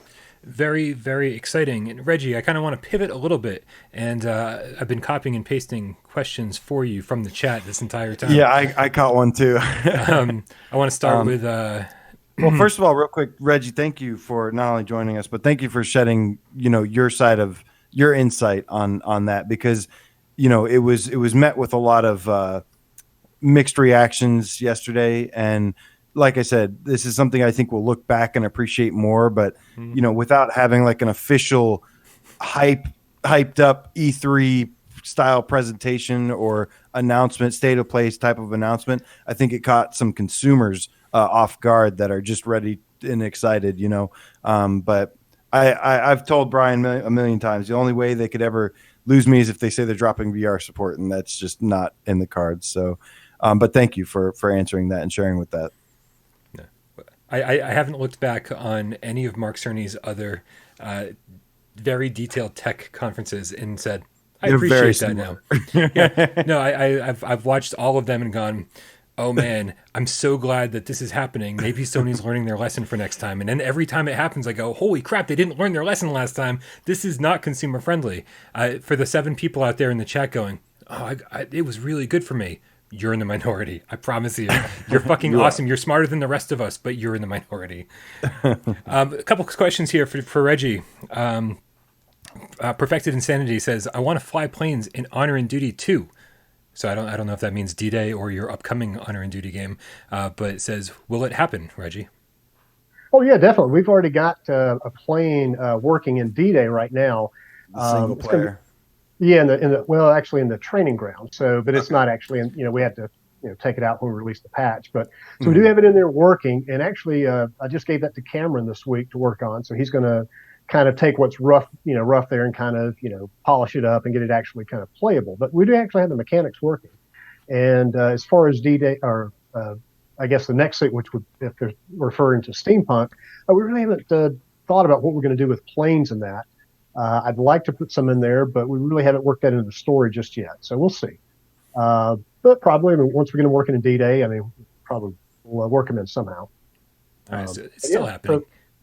Yeah. So the focus was, on the late last year was focused on getting the physical release out, because that was, kind of contractual with Perp. And so we got that done. And then the focus was on the texturing update. And the focus right now is on getting the PC release with crossplay out. So that's close to being done. And then the planes will be the next big. Nice. And of course, let's not forget you recently not only added the single player DLC, which is only like $5. It comes with a stealth mission and a bomber mission, both of which I actually really enjoyed. And then you also had this major texture update that just dropped. And I went and I jumped in that. It was like a Tuesday, usually Sundays are like my big Honor and Duty day. But this was just some random like Tuesday, Wednesday or something. And it was great to see a big group of people in there and play with them. And, I talked about it a little bit on one of the other GAMESCAST, and I was a little surprised that like some of the older levels kind of ended up looking like a little blurry, but then like everybody was like yelling at me and they're like, turn off the anti-aliasing. And they said like, it like broke it or something. So I went and tried it back again with that, and yeah, it looked much better. So yeah, it's a trade-off. I even on the Pro, I couldn't get the anti-aliasing quality up enough to remove the blurriness. So it's like you either smooth it out and remove the jaggies, and then it's blurry, or you have jaggies. So, but it was so much fun. Even when I ran into that the first time, I was murking people left and right, and I was just having so much fun. I played for a couple hours, and of course saw a couple familiar faces in there and hung out with them. And man, it was the new castle level wasn't affected at all. I hate to say that the castle level is my favorite, but I think it might be the castle. But I think there's a couple really, really good levels in there that are different too, though. It's always good to hear people enjoy it. Yeah. Mr. Roboto is wondering if you're down to have a UFO as a final boss to take down in Honor and Duty. What, maybe in Steampunk? Yeah, Who knows? Are you going? Are you going? You know what? Should we be rolling the steampunk footage as we do this? Can we reveal that right now? yeah. Everything I sent you. I actually just clicked back over to see if you were playing it. Here, let's All right. switch over and show, Yeah. show that. So go ahead and get that rolling so we can see. This is a first look at Honor and Duty Steampunk, which is planned for an early PS5 title. There could be nudity in this, man. We don't know. Like I haven't even watched this footage yet. This could I've be not seen totally. this yet. This could be shutting down the whole channel right now. This looks beautiful. This is the first time we are all seeing this. Right on. Yeah, to be honest, I'm not sure I've actually watched it since I rented it out. So hopefully it's all. Man. And so far, the art style in the cutscenes, whatever we're looking at here, is very, very cool. It's like all drawn out to some skulls, and it looks like it's getting better by the second. Know your enemy. Was that inspired by? This is a rough cut, so this is just kind of like what I Raisin's had. Machine? No, we appreciate All you right. just kind of splicing this together and having it ready for the show today. We really appreciate it. Can you kind of give us an idea of where you're at with Steampunk as far as like development cycle? I mean, do you think it's going to be like a launch title, or do you have any idea as far as that's concerned? Well, let's see. We've got the steampunk soldiers are finished. The allied soldier is about half done. So we've got almost most of our main characters. We've got a handful of our weapons finished for the Dargalians, which you see one there at the end. And then we've obviously got a lot of allied weapons. So we've got most of our models. Cameron just finished up a level kit for us to start making a lot of our city maps. And so I feel like I'm kind of rambling here, but No, please do. We like to hear you ramble. Yes. so, sorry. And I was watching the trailers as I was trying to talk, so I've just switched back here. So we've got a lot of the art made. The story is not quite finished, but it's mostly fleshed out. So I'd say a few more months we'll be kind of at the point of starting to actually put it together, and then maybe look at rolling out a multiplayer beta, sometime after that. It's slowly but surely making good progress. We've got some really talented artists working on it. I've got a new artist who's actually worked at a studio that I'm sure all of y'all have heard of, but I obviously can't say anything because he hasn't left fully, but once he leaves, he'll be doing a lot of contract work for us. So we've got some very talented people in the project. Nice. It's looking really good. I love the look of the bad guys. I'm assuming those are the bad guys with the red eyes. Yeah, the Stargalians. And the woman who's talking is actually a character a boss you'll face in the game. We'll see. I'll look back at the script here and see what her name is. Compulsor Juthar. Compulsor Juthar. Sounds right. So do you have the concept? This is supposed to be set in like an alternate universe or something, but back in time or something? Kind of an alternate World War II timeline where this takes place kind of near the end of our World War II. So it's kind of as the Allies are kind of in their final assault on Germany. Germany's falling. Suddenly, this mysterious force appears, and you're in there to try to figure out what's going on. And so we've got a pretty interesting story. I'm not sure how much we'll reveal and how much we'll say for the game, but you'll see more in the trailers and such. And of course, all this is subject to change at some point, right? Like this isn't, of course, finalized footage. This is just early mix of early concept and some models and some in-game stuff. Yeah, the models you're seeing there are pretty much final models, but the story will obviously change a little bit. We're still working with the writer on final tweaks to that, but the invasion force does come is not from our world, and we've got an interesting way that occurs. So I try to keep everything believable, and one of the things I love about games like Resistance was it was a great fun game, but if an alien force had that technology, would we really stand it? So I think we've come up with a storyline that's fairly believable, and but the neat thing is that we're dealing with this foreign race, so we can do a lot of neat things. And I saw something today. Somebody was posting like, why aren't there more strong female characters? And one of the things about the Dargalian army is their army is composed of male and female. So, we've got that flexibility where we can keep the allies more historically accurate, but we still have strong female characters because their army, uses females. So I saw that tweet. It was from Anna Ribeiro, creator of Pixel Ripped, and yeah, I love strong female characters. One of my favorite characters of all time is, and I almost responded to her and was going to be like, because there's like not enough Ellen Ripleys in the world, or like because there's only one Sigourney Weaver. No, I love me some strong female characters for sure, and I love that this is story driven. Definitely getting some Resistance vibes from the art style, and that is pretty big deal. I know it's I don't know if I don't know the last time they made a Resistance game. I think they made a whole bunch of them. 1492.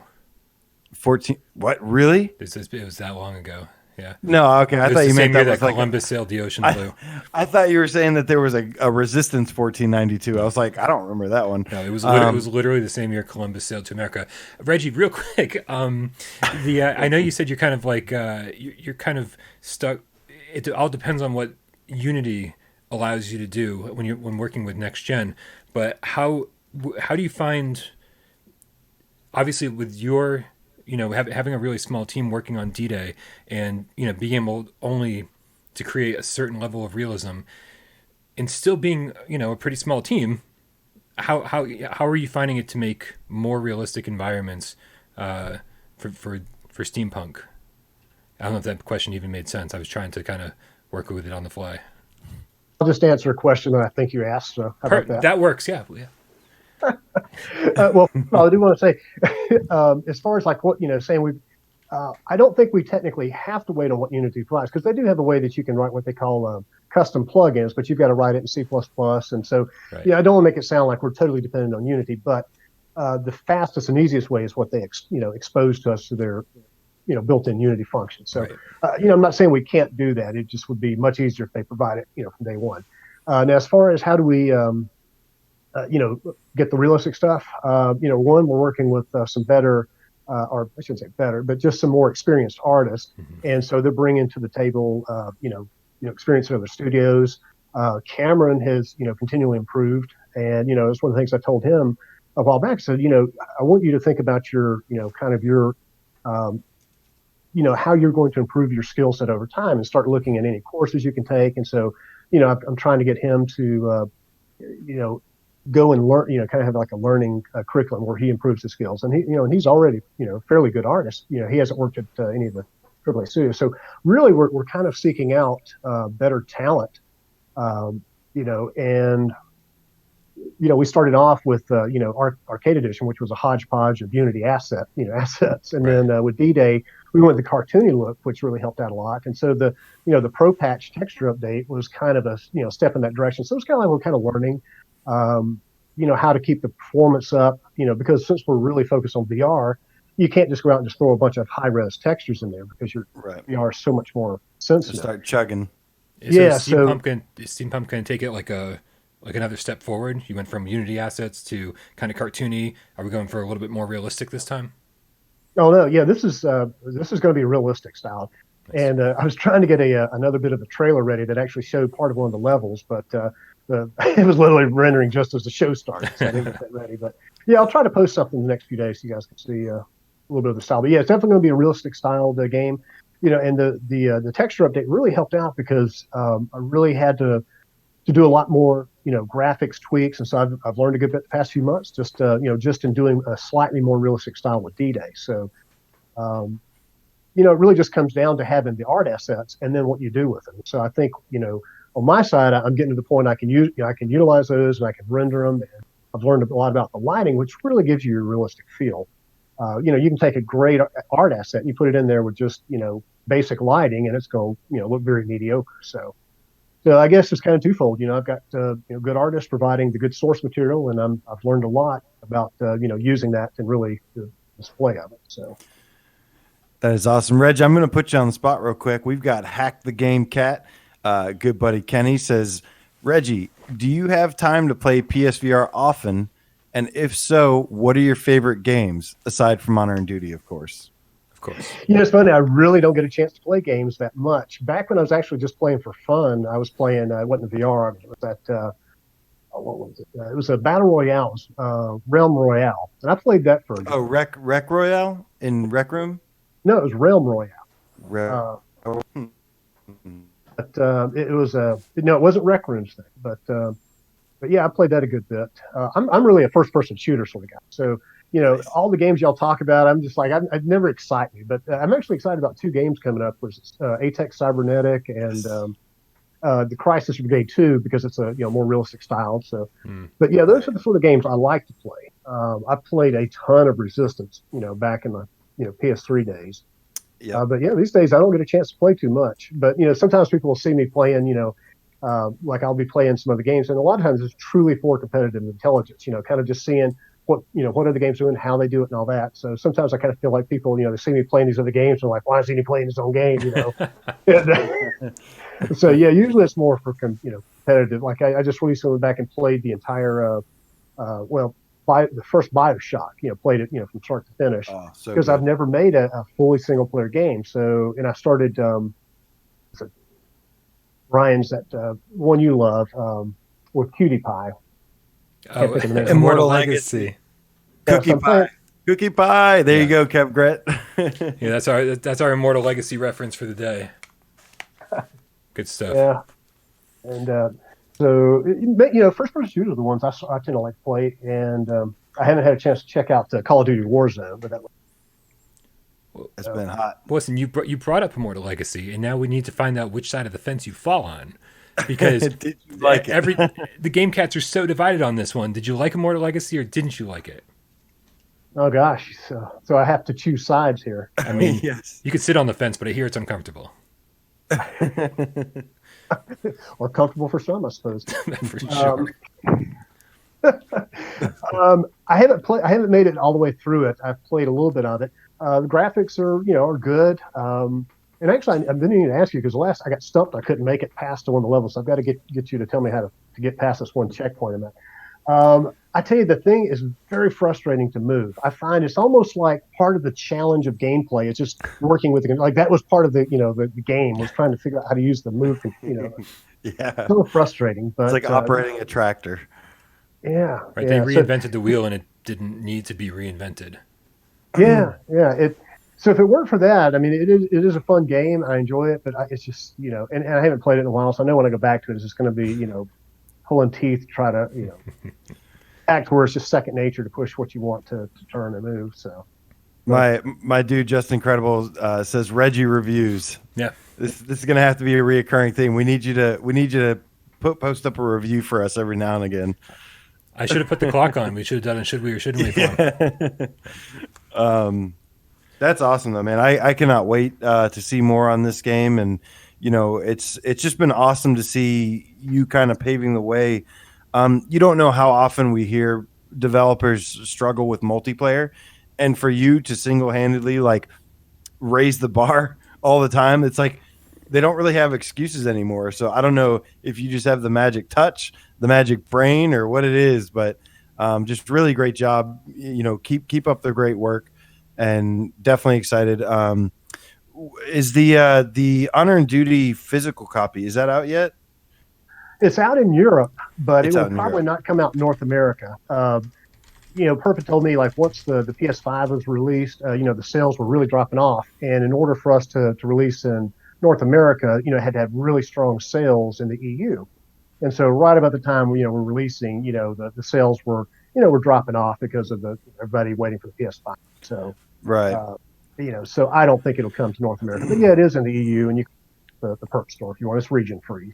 Right. I was going to say it is region free, so you can still pick it up at perpgames.com to get a physical copy for all you physical collectors out there, which I know there are a lot of you. We don't hear the end of it. You can definitely go check it out. Honor and Duty D-Day.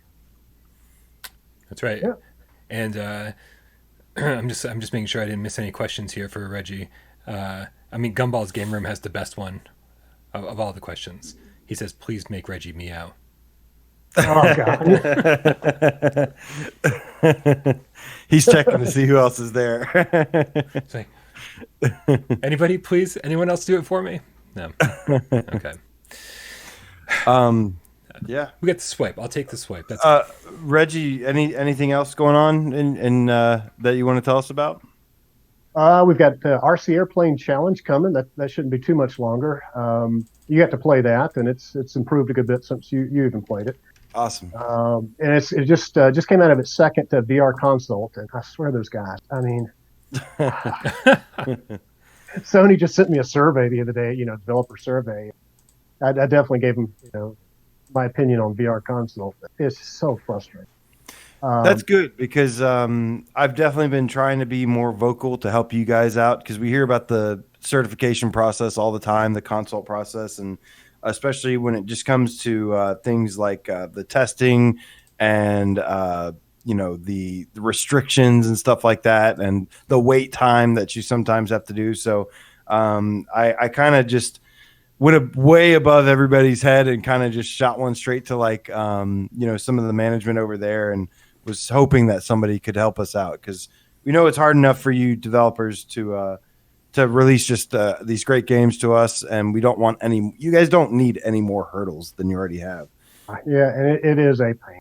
It is a pain. Yeah. And I mean, I've been through it 2 times already, Arcade Edition and D-Day, and it's still a pain. As much as I've learned, it's just like, you figure out, okay, now I'm going to do this, I'll do this, and so this is going to be taken care of. Then they come up with something new they like. Reggie, what's your thoughts on like an early access program on PlayStation 5? Something where like maybe the certification process doesn't have to be so strict, where you can put things out in kind of an early state and it kind of be a solution for gamers and developers and I mean kind of everybody.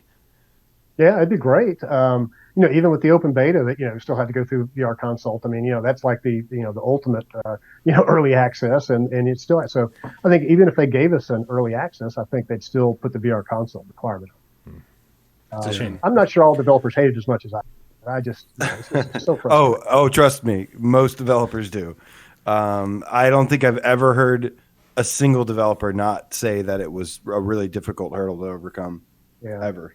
I mean, it's kind of a 2-step problem. One, you've got the group. From what I understand, I believe they're based out of Japan. In Japan culture, I mean, you look at the games that are popular in the Japanese market, and so there's a really distinctive difference between their gaming culture and ours. So you've got, they're judging our games, based on what they, their Right. kind of genre, and then on top of that, they're completely out of touch with what the community is, and so it just makes it so difficult. Right. One day we'll get them to stop releasing with force blinders and click turning only. And, it's just options. That's the key to VR. And you, of all people, I mean, you are the master of options. Aim controller, move controllers, DualShock 4, DualShock, and an aim controller, 3D rudder. Just the list goes on and on and on with what you've implemented. And we certainly appreciate that. All the different comfort settings you have, that's huge for us. So we definitely appreciate it. Thanks. Yeah. Yeah. With each game, we add more, and then that just goes straight over into the next game. We do have the HOTAS coming for once we get the planes and D-Day. Hopefully, it'll have HOTAS support. That's amazing. Yeah. Excellent. That is very good. All right, Reggie. Well, thank you so much for joining us and hanging out and explaining a little bit of of what you thought of the PlayStation 5 spec reveal, and talking a little bit about Steampunk, giving us a kind of a brief look into it, I guess. I'm going to be hounding you for that footage though over the next couple of days. And all right, yeah, don't share that with anybody else, man. Without Parole exclusive. Send that to Paul, huh? Fucking Paul, man. Paul always gets to he always gets to jump on us, man. No, I'm saying I haven't sent it to Paul, so I have not. So you're saying okay? Yeah, we'll finally get one on him, man. We'll finally get one. We'll beat him to the punch. Contractually obligated to give y'all first looks. You heard it here. Well, Duran fan, the VR Game Cat did say Brian Paul needs to do more voice acting with super awesome 3D audio for the next Honor and Duty on PS5. Fingers crossed. So we'll keep that in mind. Part of the contract, I believe. Okay, yeah, that's right. I didn't read the fine print. So, but yeah, at some point, I'd like to kind of get some feedback from the community on what they would like to see next. For D-Day, like our kind of innovation was the multiple controllers having multiple weapons or whatever. So now it's kind of like, well, what do we do next? What is going to be the next step? And so I've been kind of watching what they do in Boneworks. So But you know, at some point, I'd definitely be interested in the community's feedback. I don't know if maybe like a little roundtable discussion or something like that. But I'd very interested to know like what what the community feels is the next step. You know, physics interactions, the hand interactions. Oh, one of the things I did mention that we're looking to do for Steampunk is have in-game character customizations. Like as you're playing, you find a watch, you pick up the watch and slap it on your hand, Nice. or pick up a helmet, put it on your head. So that's one of the things to think about. So like in-game, It's all the little things. All the little things add up so much to make just a more enjoyable experience for sure. But we will definitely gather the feedback from the Game Cats and send it your way. And if you want to even create like a Google document or something, we will definitely send it out to them, and or just get raw feedback from them and send it all your way. Yeah, I mean, Reggie, what's the best way for people to contact you that won't be like ridiculously intrusive if they have ideas for you that they want to share? It's already coming. Horde mode with zombies, destructible environments. Look at this. Good stuff, man. I'm assuming people will have further input after the show is over. So yes. That's why I'm asking, Reggie. Like, how should people contact you? Probably the Honor and Duty D-Day Discord would be probably a good place. Okay. I don't think I've even joined that yet. I think I'll join that tonight. All right. Yeah, I'm not sure. I'm not sure how to find the. We'll figure out a way to get the link out there. But yeah, that'd probably be the best. All right. Awesome. Well, Reggie, thank you again. We really appreciate your time hanging out with us. We can't wait to see further developments on Steampunk. It's going to be awesome, I'm sure. If we've got your voiceovers, how could it not be? Well, if history has taught us anything, it's going to be just fine. We're going to really enjoy it. So, all right. Well, listen, I think it's probably time to wrap up the show. So, actually, there's still more show left. We're gonna let Reggie go because we don't want to hold him up too long. But yeah, Reg, thank you so much for dropping in, man. And if you ever need anything, just hit us up. There's you know where to find us for sure. There's still a little bit more show but left. I There's not have much. to go to the bathroom. You can't go. Just go now. Wait, I have a coffee cup. Hold on. Well, thanks a lot, guys. Enjoy being here. Appreciate it. Thanks, Reggie. We'll talk to you soon. Hi, everyone. Yeah. Awesome, man. Awesome. Really cool to see his input on that developer conference, the GDC presentation and stuff. He started to get into the technical stuff again to where I'm like, okay, he's losing me again. Like he sounds like Mark Cerny again. But no, it is the it ray is really tracing cool, man. with sound is the only thing I understood. Is like that was something we talked about like a year ago. I was like, ooh, I got this one. Thank you, cats. Everybody watching, even after this video when it publishes. Thank you guys for all your suggestions and everything, and just for watching and everything. But Brian, we have a couple more things to go through. Yeah. I was just kidding. First By the of way. all, I don't actually need to go to the bathroom, so we don't have to rush. First of all, we have a donation from K Panic, the Corona-free Game Cat. Meow. It says donate to Sony to get a slightly less energetic host. Donate to Sony to get. I don't understand what that means. Yes, I don't know, but anyways, guys, what I wanted to before we get out of here, wanted to let you know that there is a March sale going on right now on PlayStation Europe and PlayStation USA. It is an awesome sale, and want to give a shout out to Duran Fan, the VR Game Cat, who posted all the sales, made the list to go through, but basically got a Fisherman's Tale for $9.74. Would you recommend that or not at $10? Yeah, why not? It was fun. I would probably say a little bit more, like a little bit. Yeah, I just a little bit more of a disagree with- discount for it. I just disagree with all the reviews that were like, "This is revolutionary. This is one of the best VR experiences I've ever played." This is it's a very charming, story-driven, like Disney movie it had puzzle a game. very interesting mechanic where you're passing things to your giant self or to your little self. It does one thing that I've never seen in VR before, but it sort of gets played out a little too quickly. Like after the first chapter is over, the innovation sort of just falls off of a cliff. It's super short for $10. It's fun.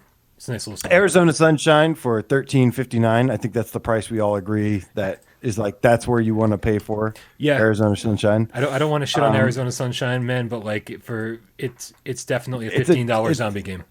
Yes. Astrobot Rescue Mission for $14.99. The best PlayStation VR game out there. No. I mean, it's in the top five for sure. Astrobot is crazy. If nobody's played Astrobot yet, please go play Astrobot. I don't care if it looks like a kid's game. You have to try it out. It's really, I described it earlier as the best platformer I've played since Donkey Kong Tropical Freeze. It is just a smile on your face from start to finish. I think even Brian would agree with that. It's the second best PlayStation VR game there is. Batman Arkham VR for $9.99. This usually you can find a physical copy for less. Yeah. So I would probably recommend going for that. But it's okay. It's not like a real Batman game. It's more like an experience kind of thing. But the experience is very, very cool. Like you said, the problem is we've seen this at Best Buy for like $6. So, if you're a physical person, this isn't the best deal you could get. This is one I haven't seen on sale for a while. Battlezone Gold Edition. Anybody that's not joined our Discord, make sure you drop into our Discord and join. This is a great multiplayer game. I didn't realize this was made by Rebellion. Yeah. Same people that are making Sniper Elite. Much different looking, but just a cool arcade tank combat game. Really great co-op and lots of game here. And it's not Battle Wake, the game that is showing right now. I don't know what the fuck just happened. I typed in battle, I just clicked something. I don't know. Okay. Borderlands 2 VR, $24.99. That's half price. Yeah, that's a no-brainer. It comes with all the DLC. It comes with aim support now. Like, absolutely. If you have an aim controller, I must have. For sure. Whoa. Some people knock I hear on this. What? Everything's shit in the bed right now. What's happening? I don't know. Everything just went from green to red.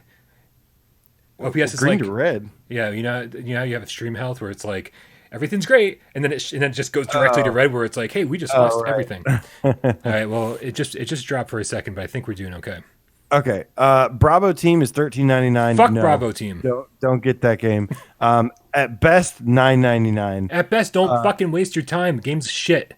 What he said. It's not fun. Cat lateral damage. No. How much? $3.49. If you want to play the non-VR version. Cat lateral damage. Okay, so that's enough. Yeah. Concrete Genie for $14.99. I would say if you play the non-VR version, absolutely get this over cat lateral damage. But we're trying to stick to VR. Creed Rise to Glory for $15. Can't even keep up with the trailers. How much? $15? $15.59 for Creed Rise to Glory. Yeah, absolutely. Unfortunately, I will say that the multiplayer didn't really age well. Like, people found out how to cheat, and it's unless you like go in with a buddy and just do some one-on-one sparring. Screw the multiplayer in that game. The multiplayer sucks, but the boxing and the single player is good. Yeah, $15, absolutely. It's a great $15. Why not? Demo Reborn for $27.99. Going through all of these. Yes, I'm going through all of them. God damn it, I'm so done. Okay, whatever. Yeah, Demo's great. How much? $25 on sale from $40. $27.99 for Demo. Buy it. Top 20 game for sure. Unless you just like hate J-pop, there's some nice like. Unless you hate good times.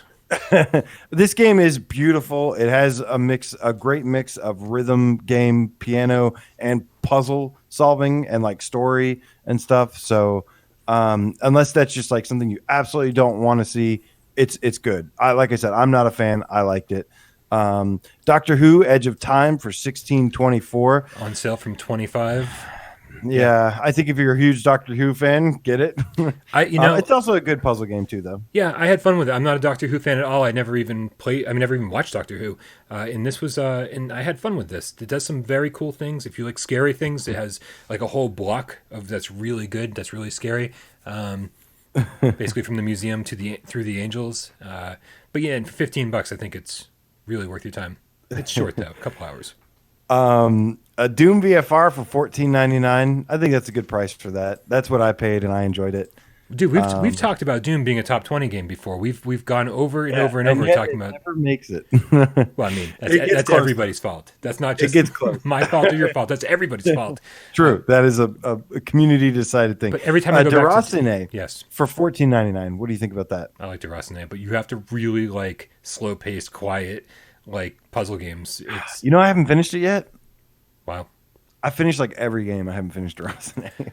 I really like Deracine. If it really goes like full From Software at some point, then I'd be down. I would definitely get into it. This is probably my biggest pick of this whole thing that you probably don't have. Eagle Flight for $5.99. So this is the price Eagle Flight always goes on sale for. It's like chronically a $6 game. It's more often a $6 game than a full price game. Yeah. I think Eagle Flight for $5.99. I described it to somebody as it's like the campaign is like being on a like Eagle documentary, but it's set in a post-apocalyptic France. This game is beautiful. If you have an original PS4, not a Pro, this game is beautiful. It looks like it has Pro support on original PS4. And yeah, you also get to shoot like sonar, like into like zebras and like giraffes and stuff. And they, it's so funny. You shoot them, you know what I'm talking about. You shoot them, and then it like you hear it hit the giraffes and stuff, and they go like it's just really funny. You also like catch fish up in the air. Lots of cool things. Aspire One. Can we vote to just make the rest of this show AJ makes animal noises? No. Aspire One VR operative for $20.99. Don't talk to me about Aspire. I fucking hate that game. I'd say no. Say no. I think it needs to be like $15, and I think it needs to have that other patch. Needs to be better. It's close though. It's close. That's so close to being able to recommend. I still can't get that until they fix the sound design. We were just talking about how important 3D audio is. Of all games, why does a stealth game have the worst 3D audio of any VR game? That is just inexcusable. Farpoint for $9.99. You better have this already. Well, actually, if you don't have a name controller, then I don't know if I could recommend it the same. If you don't have a name controller, before you buy any games on sale, you should buy a name controller. Yes. Jupiter and Mars for $14.99. It's a tough one. What do you think? That's a tough one. Jupiter and Mars for $14.99. If you got nothing else, then if you've got nothing else. If you've got nothing else, that's a ringing endorsement. Yes, I liked parts of Jupiter and Mars, but it does have horrible pacing. It is very slow. And well, I don't know about it's pretty slow. It's slow, and it's only exciting for like the last 20 minutes, but the game as a whole is just kind of a cool experience. It's no Echo the Dolphin though. I like the exploration aspect and the collectathon of the early levels, but only like the first 2 levels, I think. And then it's just it feels like it falls off a cliff. And then I'm like, I didn't know where to go. I have no sense of direction. The game wasn't very helpful with that. And so I feel like it needs a lot of improvements. For $15, I mean, it's just kind of a cool, tranquil underwater adventure, but it's not exceptional in any respect. Loading Human Chapter 1. No, I'm sorry. Killing Floor Incursion for $9.99. Yes, absolutely. Yeah, Killing Floor is great at full price, $20. Good action game. $10 It's not amazing, but it's really, really good. Great action, great funny chopping off Zed's heads. And I will say about this that the first stage of whatever game we're talking about right now, God, my brain is so fucking dead. Killing Floor Incursion. It's so good. It feels so much different than the rest of the stages. You're walking through, and it just feels like you're like, oh, I'm walking into a horror game, and you go explore this little thing under a bridge, and you see, it's like the tension's mounting, and then you're going to this farmhouse that's just secluded, and there's zombies. And it's just, well, you're just a horror fanatic, and some people think it's kind of scary, and I was just like, Like, I mean, I think the first level got me a few times, and then it sort of changes and becomes just kind of a more straight up action game. They start infusing some puzzles into it. I'm like, all right, the rest of it's fine, but I feel like it never quite like kind of returns to how awesome the first level was, just like Contagion VR. Yeah. So, but yeah, it's fine, especially for $10. True. I mean, you should absolutely have this game. It's one of the best looking games on PSVR. Is good looking. Okay, Brian, should I buy Loading Human Chapter 1 for $4.49? Should you? Yes, because I've never played it. Yes. I've never bought it. You should. But the rest of the cat shouldn't waste their Why? money. You should, however. Why? So nobody else would buy it, but I should. Yeah, I just want you to go bankrupt. That's my goal. Like, hey AJ, buy some more crap. $4.49 at a time. Yeah, so it's gonna be a while. So this was a launch game for PlayStation VR, and I bought it for $40. It's not a $40 game but I will tell you, it's kind of unlike anything else on the platform. It is very much a point and click adventure game. A lot of fetch quests, just kind of talking to people and going to do things. The control scheme is going to take some time to get used to. But man, if you like picking things up and throwing them, there's a lot of that. Just like kind of exploring the environments. It's a very, very cool adventure that I would not pay more than $10 for. But for it's $4.49. Exactly. So. All right, definitely. Project Lux, $14.99. Go. Fucking. I mean, I just want to. You know how many times I bought this game? I've got the limited run version. I've got the digital version. This is not my kind of thing. Is this the novel one? Is this the visual novel one? It's a visual novel, but it's like. Is this the one that you left your VR on and like just watched it from the TV while you were like making pizza? No, that was Tokyo Chronos, also on sale. Don't buy that either. Okay. No, I love I love visual novels. People shit on me and they say, oh well, you just don't like visual novels, and I go, no, I only like good visual novels, and I will tell you this and Tokyo Chronos, not good visual novels. Sorry. I saw somebody asked about this one. Witch Lover 1984. This is also the next on the list. Says Psychonauts in the Rhombus of Ruin for $5.99. Yes, absolutely. I think we might disagree with this. No, I'd say no. I didn't enjoy this. It was way too silly, cartoony, and not kids humor, not adult humor. I love This was Double Fine, right? Yeah, it's Tim Schafer. Yep. I love Tim Schafer. I did not love this at all. Like I played it a little bit. No, I just think there's way better games you can buy. You can spend your money on. I mean, yes, but I will say for this price, it's still, if you like point and click adventure games, this is more of a traditional point and click adventure game than Loading Human is. And man, it does have some humor. There are some points where you get stuck and you go, this is fucking stupid. Why am I stuck here? What am I supposed to do? But it's awesome. It's kind of short, but it's great. Discharge the GameCast asks, how long is Loading Human? I mean, 4 hours. Gumball's Game Room says, probably about 4 hours. Or Seek the Game Cat says 4 boring hours. I mean, it's kind of boring. I'm not gonna lie. It's very quiet and laid back, and man, yeah, it's kind of boring. But for $5, it's a good boring.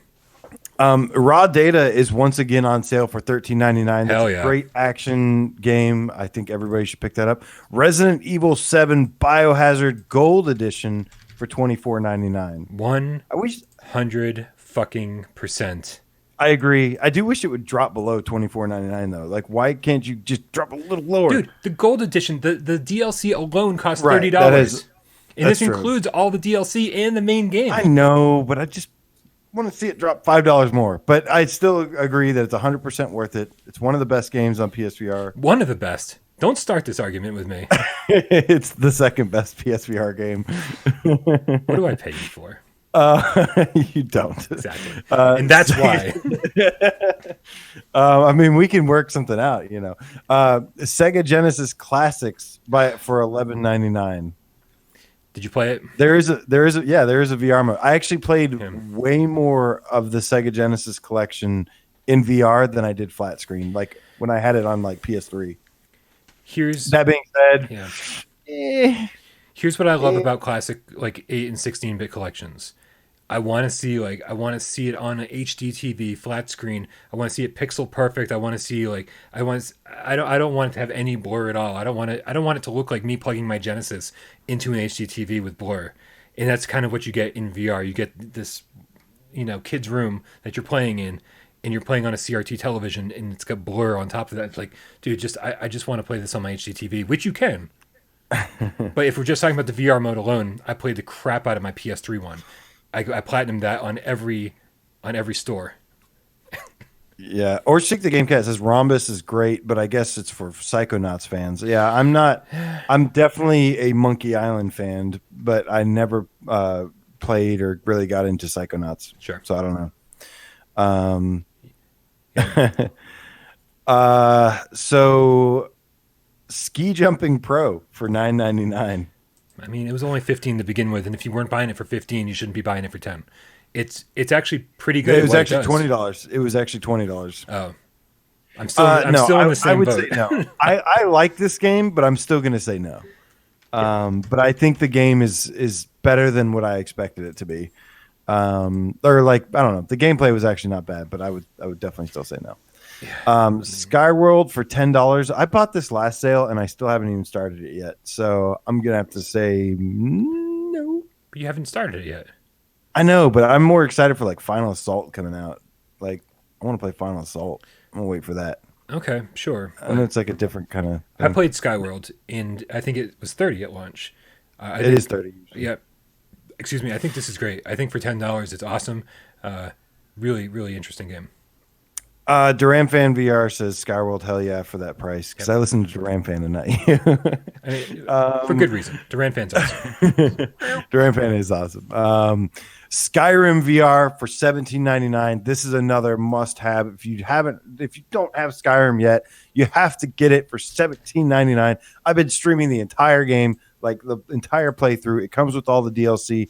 It's honestly, dude, it is.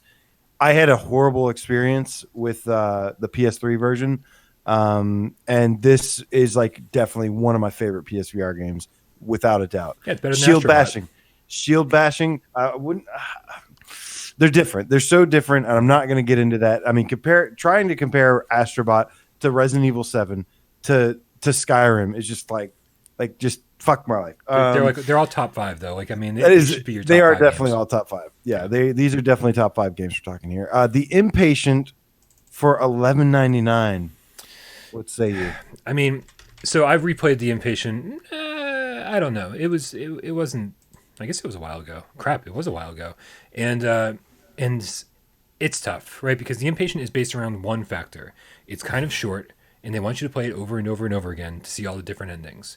But man, to do that, you have to suffer through all these conversation trees. You have to make sure you remember the conversation you had the last time, so you chose a different option this time. I only played it once. I'm not gonna. No, you play that game once. I think that's it. But I know it's designed. Has anybody? Did you go back and play it again? 6 times.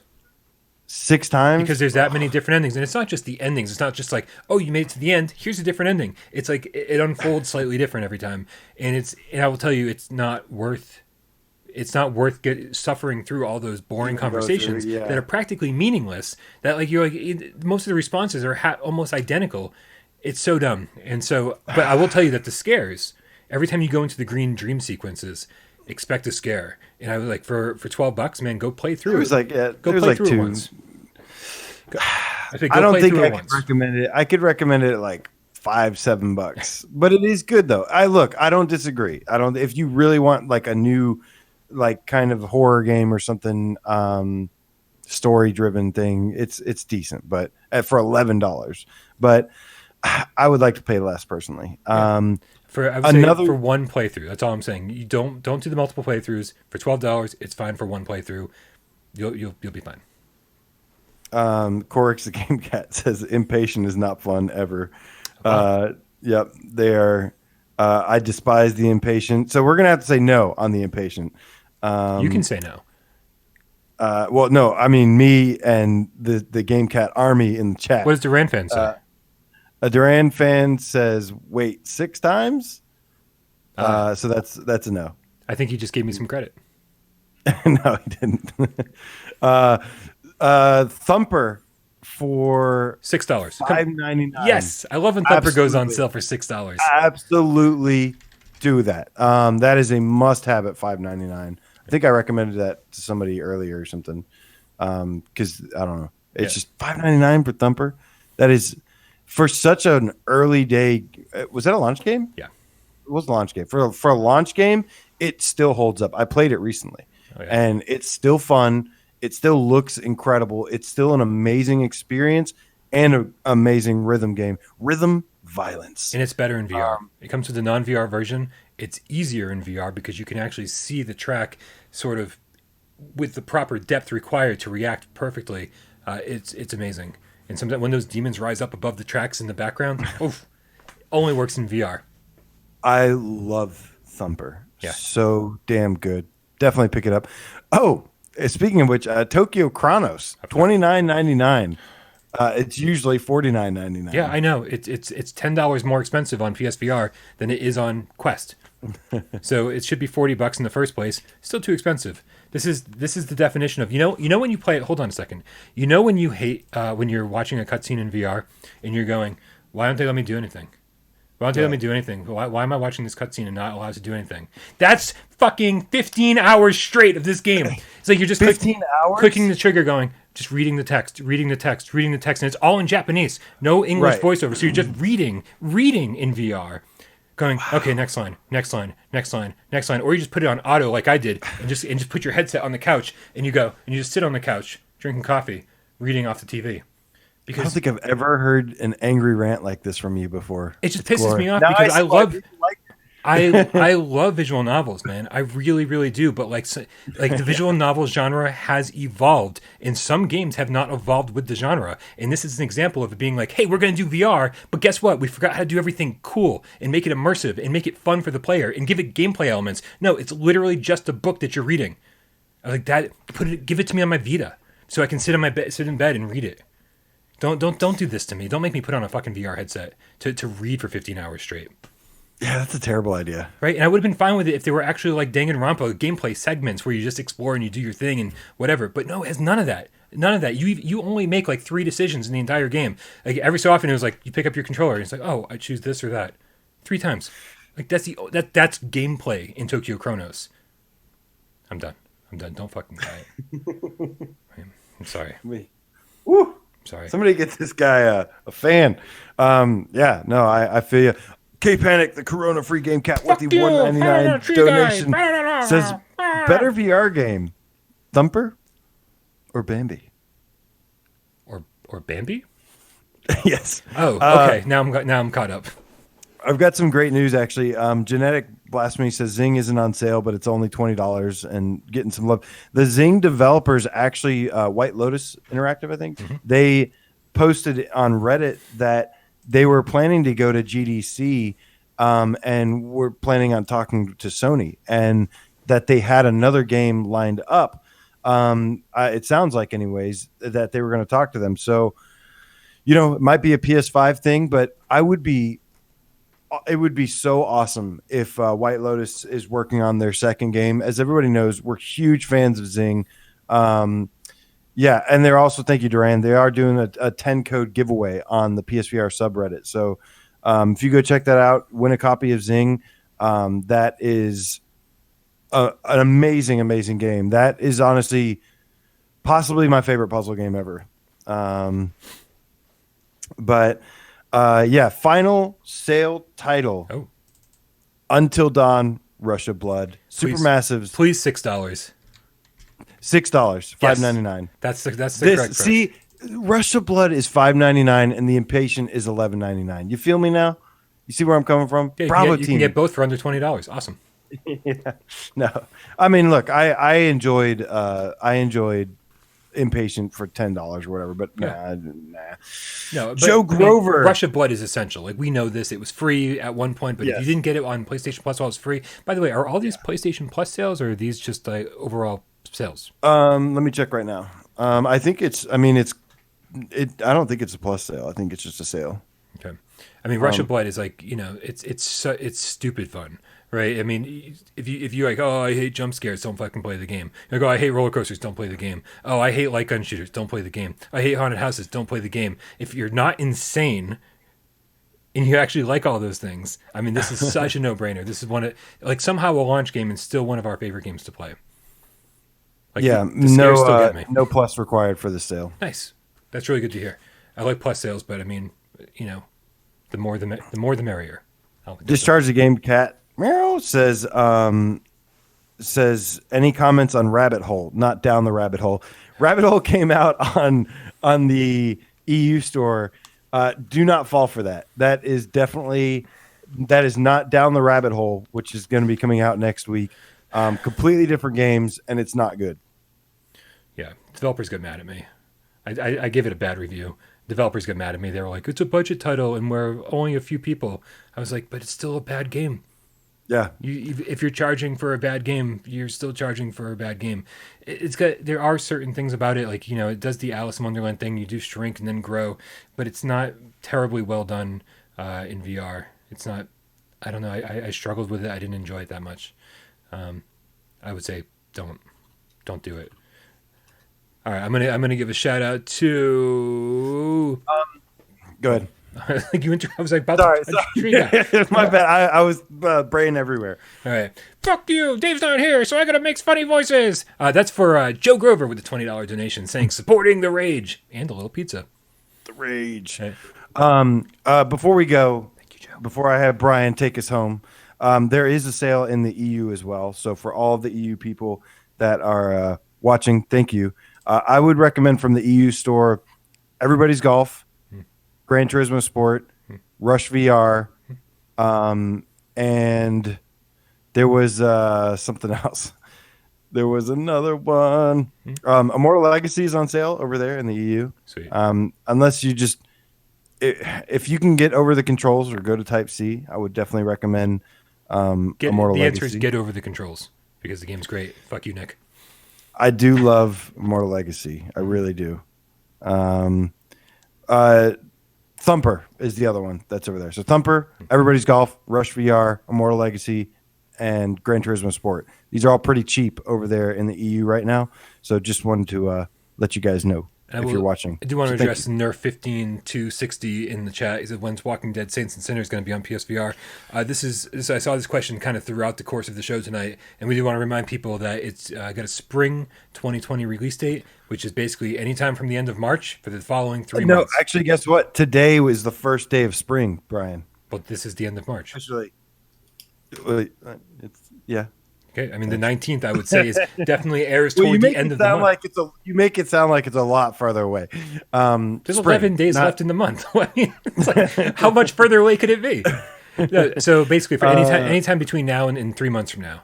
Trust me, as soon as we get an exact release date, there will be a breaking news report, and it'll be plastered all over the channel because that's a game that we're all really excited for. Thank goodness. Walking Dead Nick is definitely one of my most anticipated for sure. I think it's everybody's anticipated. It's going to be one of the biggest PSVR games. I have a prediction that it's going to come out next month. I would say that's safe because I think this month is so it's packed. I mean, the next 2 weeks are just packed. Yeah, Paper Beast. We got Paper Beast coming up. Paper Beast, Down the Rabbit Hole, the Room, A Dark Matter, Down the Rabbit Hole, Good Goliath. Apex Cybernetic, Yep. Good Goliath. So I think next month we're getting Saints and Sinners, Gorn. I bet we're getting Gorn next month. Maybe Pixel Ripped. I don't know how far along Pixel Ripped is. It's coming soon. It could be Pixel Ripped. Could get Pistol Whip next month. Yeah. And then the month after that, I think is what, Iron Man, and we'll probably get like 10 games at once then. Yeah, it like basically we are spring is the season for PSVR games, man. Like we had nothing for the winter, and now we're just gonna get fucking slammed. So get your VR shoes on, man, because we're gonna fucking run like crazy. It has begun. Quote Shang Tsung. Oh, no. Okay. It has begun. Love that movie. Love Mortal Kombat. This is why I don't trust all of your opinions. Yep. Even when I was 13, I was like, I don't know about this. I actually thought it was really cheesy when I was like a kid and saw it in theaters, but it's grown on me. I love Mortal Kombat, and I really like the new Sonic movie. I like Silent Hill and Guilty Pleasure. I like Doom. I know. I didn't like Doom Apocalypse though. It was like awful. Hey, I got to tell you, I saw Color Out of Space. Everybody on the face of the planet recommended it to me. I think the first person that recommended it to me was Reth, Robert Meadows, our loyal moderator, and he was like, "Brian, this is your kind of movie. You're gonna love it." And then when Jeremy King, the Sofa King, recommended it to me the other day, I was like, "Okay, that's it. I got to watch this thing." Yeah, it was definitely my kind of movie. Another SpectraVision movie, totally fucked up. Absolutely love it. Oh, that's right. Yeah, they were, because I follow them on Twitter because of Transference. Right, and then so like I see, and as a result, I see like all their movie stuff now. And what's the other one they do? They just did. It's not Daddy's Home, is it? It's something. Crap. Hold on. No, Daddy's Home is like a Will Ferrell movie. God damn it! But that's what I was confused with. It was. I know there was one with Nicolas Cage too, but hold on. It's good to question things, but Come to Daddy. That's right. Come to Daddy. I haven't heard of that one. Well, so and so that's the other one I'm going to be watching very, very shortly because again, another huge ringing endorsement from the Sofa King himself. All right. So, all right, you guys. Well, thank you so much for hanging out with us. Thank you for everybody who donated in the chat. We really, really appreciate you keeping this channel running. Thank you, AJ, for putting together the show because you keep this show running. And thank you, Brian, for showing up and lending your lovely voice to this very immature podcast that we do on every week basis.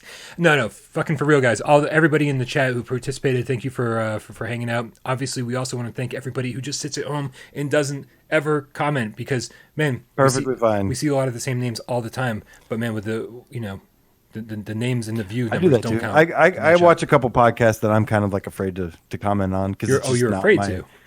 Well, I don't know about afraid to, but I just like it's kind of weird, like being on like another podcast and then having like PSVR Underground as the name. Yeah, I don't like comment if I had an alternate account, I would probably comment more. Yeah. I don't comment as without parole because it seems like I'm trying to self-promote the channel on all these random things that I watch, and I don't want that ever.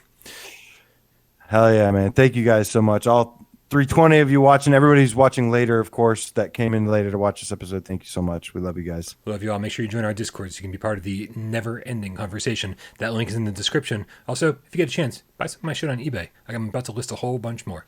That's it. Oh, yeah. I got to go check that out. Good night, guys. We love you all. Hell yeah. Hard to get. Some people are shy. I used to be shy, and then Brian corrupted my innocent little brain. It is what I do. I corrupt everybody I run into. I was very shy before I met the cats. Genetic Blasphemy, Hack the Game Cat. Thank you guys. K Panic, the Corona Free Game Cat. Thank you, man. SB Toodle Pip, y'all. Believe the Spartan Game Cat. Meow meow. This is meow meow. Orsi, I'm Orsi. Game Cat, fist bump to you. Also, Gyson, fist bump to you. I saw you in there earlier. Duran fan, much love to all the cats. AJ, Dave, Brian, and Reggie. Yes, thank you, Reggie, once again for dropping in. Thank you, Duran. Mr. Musically, it's okay that you just joined. We still love you. And you get a shout out too. Joe Grover, Your Long Shadows, Aceville, the Attack Cat. See, I didn't say it. You don't have to change. Gumballs Gamer, good night. The Frowny Game Cat, just incredible. Dave Page, Metal, Stay Metal, Dude, Ryan Horst, Nerf 15260. You are welcome. Thank you. Decepticon. Yeah. Hey, when are we going to kidnap Decepticon? That was a thing. Like we've got to actually do it. I procrastinate. We will have Decepticon as a guest one day. Yeah. I realized something that I feel about, like, the way that Petrifying Pumpkins feels about Firewall. I feel about PlayStation in general. What a nice, kind message to leave on. Yes. Love you all.